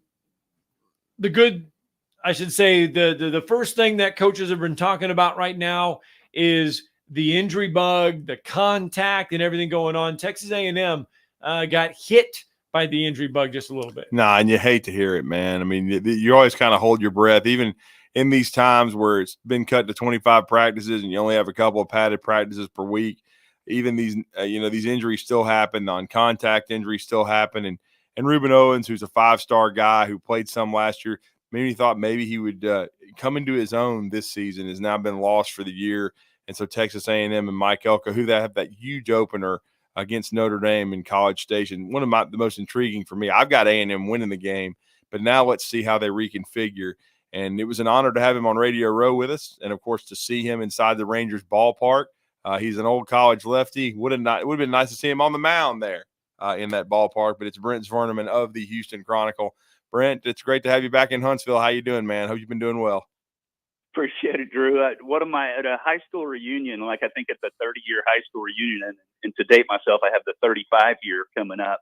Uh-oh. One of my buddies told me, he goes, in the 7th grade, you said if you weren't going to be pitching for the Houston Astros, of course that was our hometown team. If you weren't pitching for the Astros, you were going to be a sports writer for the Houston Chronicle. And I go, well, mission half accomplished, I guess. Well, hey, there's no doubt. Worked out to a point, yeah. But I would have taken the Rangers as well. I would have set aside those allegiances and thrown for the Rangers if possible. Yeah, and I mean, I got to tell you too. I just went to my 30th year reunion, and I had one of my classmates who, and I'm getting old. His son just graduated from our alma mater. We at Huntsville High, and he's going to Alabama. But he showed me what they had projected me to do. He said, "Well, it was close. We thought you would be in sports, except it was a sports writer, but you're a radio guy." And then we were joking that you might have worked for Auburn. But, with everybody knows my background. But, hey, it was close. It was good. It was great to see a lot of people. And it was great to see you. But let's get to the brass tacks here, though. Yeah. How significant, as Scott mentioned, is this injury to Ruben Owens? It's huge. And maybe I mentioned this on Radio Row, or maybe I didn't. But going into the season, going back to the spring, I said, okay, the key to this offense is going to be Ruben Owens. It's what you mentioned earlier, 5-star guy out of El Campo High School. So many expectations on him. Jimbo Fisher and that crew kind of brought him along slowly with the idea that, okay, he's going to really be something in this offense. Colin Klein the new offensive coordinator says, okay, this is the guy. He's going to, in my mind anyway, that he was, because Ruben's a guy who can catch the ball out of the backfield and be very versatile, and Colin Klein leans heavily on the run game and variations of such. And yes, he goes out with a lower leg injury. Mike Elko is supposed to next be with us on Saturday, and he said he would not address it until then, but all indications are it's an injury that will have him sidelined through at least November, December, around in there. So huge blow to the offense. That means Le'Veon Moss, who was a one-time Alabama commit way back when a few years ago, is really going to be expected to take on that load that Ruben Owens. I mean, they were going to share it to a point. In my mind, at least, Owens was going to be the guy to start with. Moss has shown some flashes. I think he was a 4-star guy, but he's got to stay healthy as well. And he's kind of had the injury bug along the way in his career at A&M as well, as now a junior. Amari Daniels, a guy out of Florida who showed some versatility under Jimbo Fisher. He's going to be, he'll be the number 2 guy. And then E.J. Smith, Emmitt Smith's son, transferred from Stanford after playing 4 years there. Had been injured. Intriguing, no doubt about it. An intriguing guy on that front. But so we'll see how it plays out. But Moss will be the guy going into the season against Notre Dame. It's funny you mentioned that you had A&M beating Notre Dame in a night game at Kyle Field. I'm with you. I mean, I think it's a toss-up, but I think that score got a little bit closer, or a little more of a toss-up with the exit of Ruben Owens with the injury. So then how's the rest of the offense then progressing? Connor Wigman at quarterback, adjusting to the offense. How's everybody else kind of evolving? Yeah, it's easily. I kind of went into the season, or into the whatever you want to go talking season, saying the offensive line was the biggest question mark. But now I'm just going to go ahead and put that biggest question mark on the entire offense. Wigman has recovered from the broken foot, but also wonder if Marcel Reed's not going to see some snaps too. With his ability to maybe run the offense as a true sophomore. They're hurting at receiver. They haven't done a great job of recruiting at receiver yet under Mike Elko, and I know he just got there in December and so forth, but they didn't exactly make a killing in the transfer portal at receiver. You've got some veterans to lean on there, and Moose Muhammad, Noah Thomas, but they again, let's go back to that. You got to stay healthy along those lines. Moose Muhammad is an intriguing guy, but it was kind of like with under Jimbo, he played hard when he wanted to. So maybe they can kind of flip that switch with him. Offensive line, they're trying to figure out who their starting center is right now. Bryce Foster started the past couple of years, transferred to Kansas. Guy who's an NFL talent, but his heart was kind of with track and field, ended up transferring to Kansas.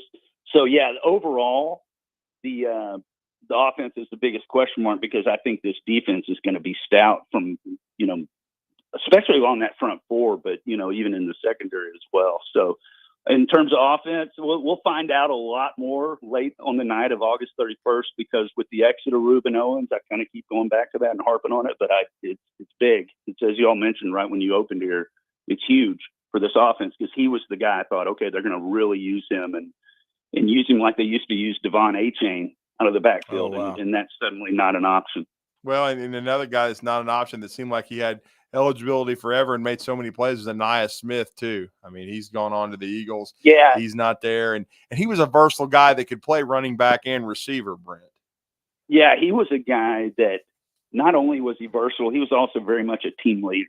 He would really kind of rally them and things like that. So he's going to be missed. I tell you to keep an eye on is 5-star Terry Busty. Now, he's a guy who's in the defensive backfield for the Aggies, but he's also versatile enough to where maybe if they say, just like Aniyas back in the day when suddenly he went from receiver to running back in the Texas Bowl, because they had some guys transfer out and suddenly he's running the ball and running it effectively. Keep in mind a true freshman, Terry Busty, and possibly getting some carries and some catches out of that offensive backfield now out of necessity more than anything. God, I know Mike Elko has talked about, okay, hey, we got this 5-star guy out of East Texas, but the whole idea is to bring him along slowly and don't thrust him into it. But it might be a situation where they have to thrust him into it and not necessarily wanting to. Yeah. What about the defensive side of the ball then? I mean, have they been able to be injury free so far in camp? Yeah, they've as far as we know, of course, they keep a lot of that stuff as secretive as possible, but the defense should not be, it's going to carry this team. I'll put it that way. Just as it carried the team under Mike Elko when he was defensive coordinator from 2018 to 2021. I mentioned this on radio. I'm going to mention it again. 31-14 with Elko as defensive coordinator, 12-13 without him the last 2 years when he was at Duke. And his influence on that program when he was here was not just on the defensive side of the ball, because he was one of those guys who just kind of brought discipline to the overall aspect of the program. And when he left, you could tell the difference, and they have recruited so well. The late Terry Price did such a great job recruiting. Elijah Robinson, now the defensive coordinator at Syracuse. Those guys, it was amazing because I've covered A&M forever, coming upon 30 years with the few years that I left along the way. And it would be every once in a while I would say, hey, they signed a 5-star and Martellus Bennett, tight end, 5-star running back, Christian Michael. There would be 5-stars sprinkled in. And I think there were more 5-stars in the defensive line signed in the past few years than like the entire time over like 15 years prior under Dennis Franchione, Mike Sherman, Kevin Sumlin, and so forth. So it's kind of crazy on that front. They are loaded on the defensive line. And then you add in Nick Scorton, who led the Big Ten in sacks last year. He's from Bryan, Texas, which is where I live, which is, it might as well be Bryan College Station. I mean, the two towns are together, as y'all know. It's just north of College Station. But he's pretty funny because he's very honest. As I wrote in a feature on him, we were like, oh, so you grew up in Bryan? You're a big A&M fan? No, I like Baylor. You kind of got that sense that he still wasn't real thrilled to not be recruited by A&M out of high school. But at that time, he was a playmaking linebacker, and they were loaded. As Mike Elko told him, kind of jokingly, said, hey, if I'd have known you were going to grow like this, of course I'd have signed you. So all seems well on that front. And Mike Elko, who's not one to be given to these, grand statements, has said, with that combo of Nick Scorton and Shamar Stewart at defensive end, he said this has a chance to be the best defensive end combo at A&M. And I think the way he put it was in a while. And then you think about Myles Garrett and Deshaun Hall were there not too long ago and so forth. So certainly he's built up expectations on that defensive line. Yeah, and the funny thing is, Alabama's standout defensively in there for scrimmage was a former Aggie and LT Overton, and he met the media, and he talked about the late Terry Price as the main reason he ended up at A&M and not Alabama out of high school. So Terry Price, his impact still being felt. I know it was a huge loss to lose a guy like that. He was such a great recruiter, but that says a lot about this defensive line. Shamar Turner, I know Coach Elko talked about moving him inside. They still have a lot of expectations for this front going into the season. Is that the strength of the defense, Brent? Yeah, absolutely. It's funny that I sit there and go on and on about the defensive line and didn't even mention Shamar Turner. Yeah. And so, here's a guy who has potential All-American, maybe a first-round NFL draft pick.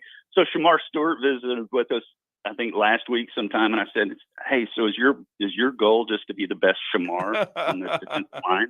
And he kind of looked at me, and I go, come on, it's an unusual first name. Let's go with it. And he goes, yeah. I said, how'd your mom name you? He goes, I don't know. I said, not after that actor from Criminal Minds? Anyway, so I'm getting off course there. But yes, 100% defensive line is a strength. Although linebacker has been a pleasant surprise because Torian York was a 3-star guy out of Temple, Texas, not far from Bryan College Station. And he suddenly, as y'all saw, Mike Elko was so confident in him, he brought him to SEC Media Days as a true sophomore. Yeah. And he is the spokesman for that defense. I'll put it that way. And Mike Elko is happy to have him, and Jay Bateman, the defensive coordinator, as well. So Damian Sanford's the guy who's going to be a playmaker at linebacker. And secondary, you have a couple of transfers there. Des Ricks from Alabama, right? Will Lee from Kansas State. You're talking about a couple of guys who they should be. That's, I guess, if you were to say on the defense, okay, what are the questions or what are to keep an eye on against Notre Dame? I would say in the secondary, but I do feel like they're going to be okay there. Bryce Anderson, safety, is a defensive leader. So that is A&M's hope, that the defense is going to limit other offenses and keep their points down, and then maybe they can win some close ball games. And we're talking to Brent Zwerneman of the Houston Chronicle, and we kind of buried this in the lead, Scott and I talking about the defense, but offensively, we talked about Reuben Owens and how to overcome that loss in the wide receiver core, but we haven't really brought up Connor Wegman. And when we last heard from Mike Elko, they were being cautious and bringing him along. what seems to be the buzz in fall camp about how he's looking, and are they expecting him to be at the 100% full go and ready to roll against Notre Dame? They think so, and he was a 5-star guy a couple of years ago, one of Jimbo Fisher's highest rated recruits in history, especially at that position, and showed flashes of it. The problem with Wegman is I think he's only played in 6 games or started 6 games over the past 2 years. 4 last year, was looking pretty good. Then got hurt against Auburn in week 4, so he was actually able to redshirt. I think with a really strong year, obviously he'd be eligible for the draft, even though he's a redshirt sophomore this season. Mike Elko said he's 100% healthy, but I will say this. Marcel Reed is a guy who can move that offense. He showed it in the Texas Bowl against Oklahoma State as a guy who can be pretty dynamic. So it's one of those things, if Colin Klein feels like he needs somebody to maybe run the ball maybe a little more effectively with Connor Wegman coming back from that foot injury and so forth, we'll keep an eye on that. But as for now, definitely the guy going into the season, still as a young guy hasn't had those has those 5-star expectations and showed flashes of them. Certainly, if you go back and look at the Miami game last year, you could see where okay, this could be something, even though they lost to the Hurricanes because of a defense that unraveled. So he's the guy going into the season, and then we'll keep an eye on that and see how that foot holds up as well, because it was a troublesome injury. It took him a long time to recover from that, but Mike Elko says he's 100%, and Connor Wegman says he's 100%, and he'll be the guy, or should be the guy, going against Notre Dame. What's the narrative around that Notre Dame game from the Texas A&M perspective?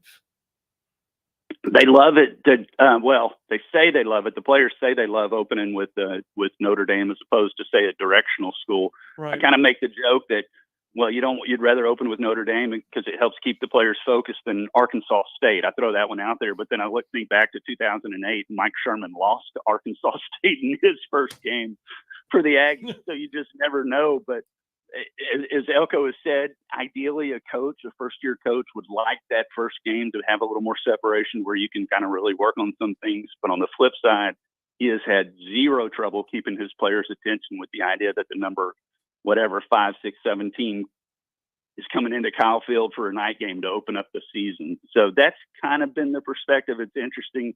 Elko, of course, came to A&M from Notre Dame, where he was the defensive coordinator under Brian Kelly. And then he's facing his old quarterback at Duke and Riley Leonard. So there's some storylines there as well, just past the fact that it's one of the marquee games to open the season as well. No doubt. The Riley Leonard Bowl, it's going to be an interesting one. Prime time in College Station, Notre Dame and Texas A&M. Brent, we always enjoy the intel and the insight, man. I know you got a very busy schedule. You're always generous with us. We appreciate it. Let everybody know how to follow your coverage, sir. It's at Brent Zorneman, or, just at Houston Chronicle. And one of the things, guys, I'm playing a little bit of catch-up ball lately because I just finished up a book called Life is All About Assists. So we can visit about that later. It's on this guy that's the most fascinating guy I know in the world. And his name is Mickey McDougall. So I finally got that wrapped up here in the past week, and it should be hitting the shelves in September. So I'd look forward to visiting about that as well coming up. Absolutely look forward to reading that. I want to try to check that out. Thank you, Brent. We always appreciate your time, sir. Appreciate it, guys. And good seeing y'all in person a month ago. Enjoyed that. Absolutely. It was great. You and Kirk Bowles, 2 legends, man. It was awesome. He's a little bit more legendary than me, but maybe by the time I'm 72, I'll get there as well. Well, he blew our minds. He goes, well, this will be my 51st straight Red River. I looked at Scott. I said, 51? Wow. I'm not even 51 years old. Wow. Yeah, amazing. Love it. He is awesome. Yeah, he certainly is. Have a great rest of your week, Brent. Yeah, enjoy that opener. Yep, enjoy it. Oh, I sure will. Thank you. Yeah, it's something fun for sports writers to look forward to, too, not just players and coaches. We'll see y'all. Yes, sir. Unbelievable. The biggest thing since the Garth Brooks or George Strait concert. Well, I'm just hoping it's 1988. Just keep it going. Keep it going. Keep turning the lever. Keep turning the lever. Turning the knife. 1988. Oh, now that we can't say Herschel Walker and the VHS, they're the new one. 1988. I've already announced that. We don't even refer to them as ND anymore. It's 1988. So we just need shirts that say 1988 on them. You suck. 1988. Let's get a break in.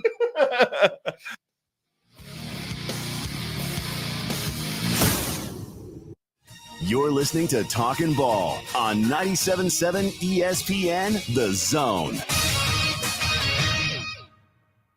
Eastbound traffic on 565 through the Greenbrier and County Line Road area seems to be moving much better now. Got a wreck on Wall Triana at Beetle Lane that reported with injury. One in Decatur, Beltline, and Caradale sounded like a no injury. And one on University near Jordan may still be trying to clear. D&L Refrigeration repairs heating and air conditioning units for homes and businesses. D&L 256-652-1207. State license 08091.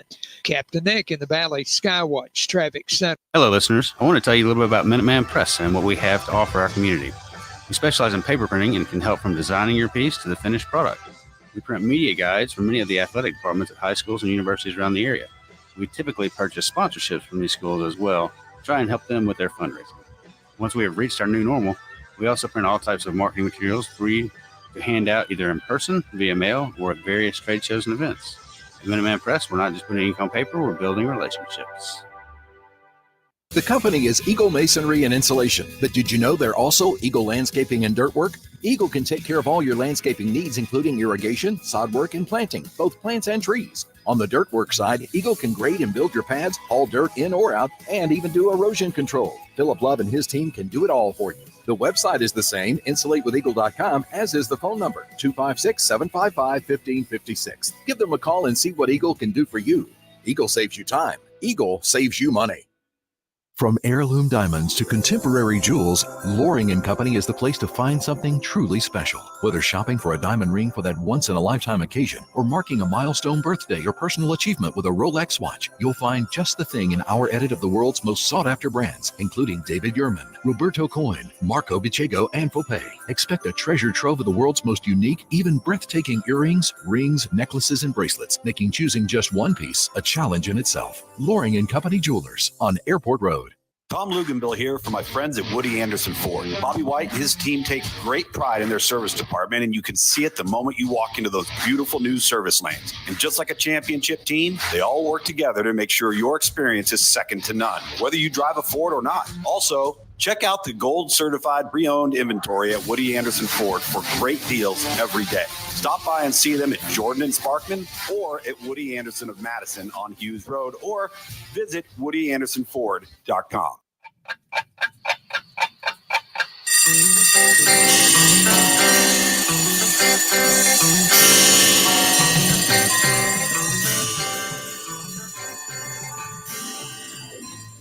It's time for tomorrow's headlines today with Scott Theisen and Drew DeArmond on 97.7 ESPN The Zone. All right, here is your headline for today. The Braves win. The Braves win. That's another one.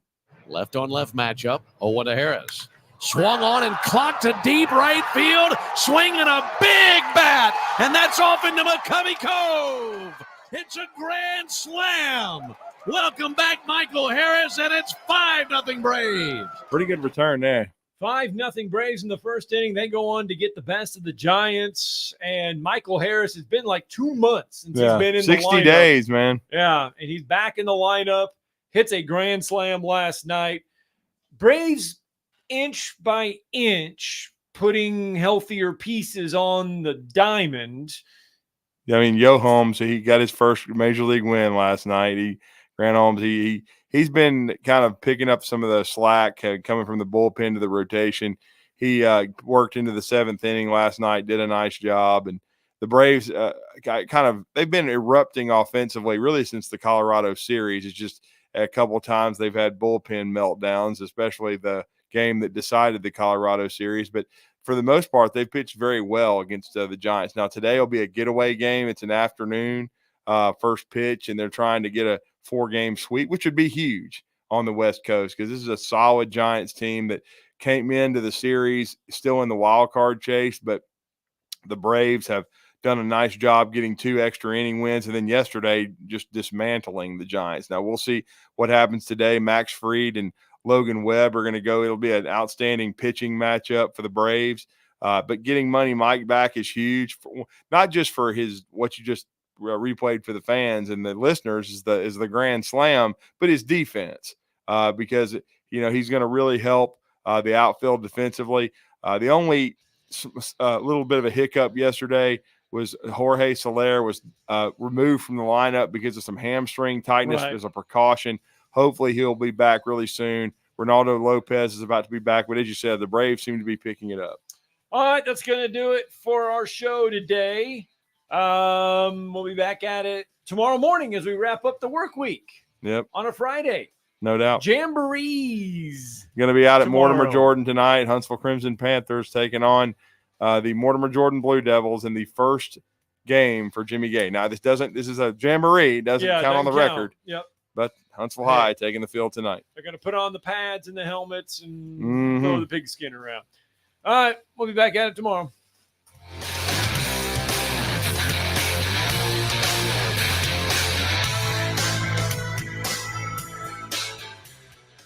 Since 1986, Full Moon Barbecue has been cooking quality meats low and slow over a hickory wood-fired pit. From ribs and wings, brisket, turkey, catfish, and sausage to the best butts in town.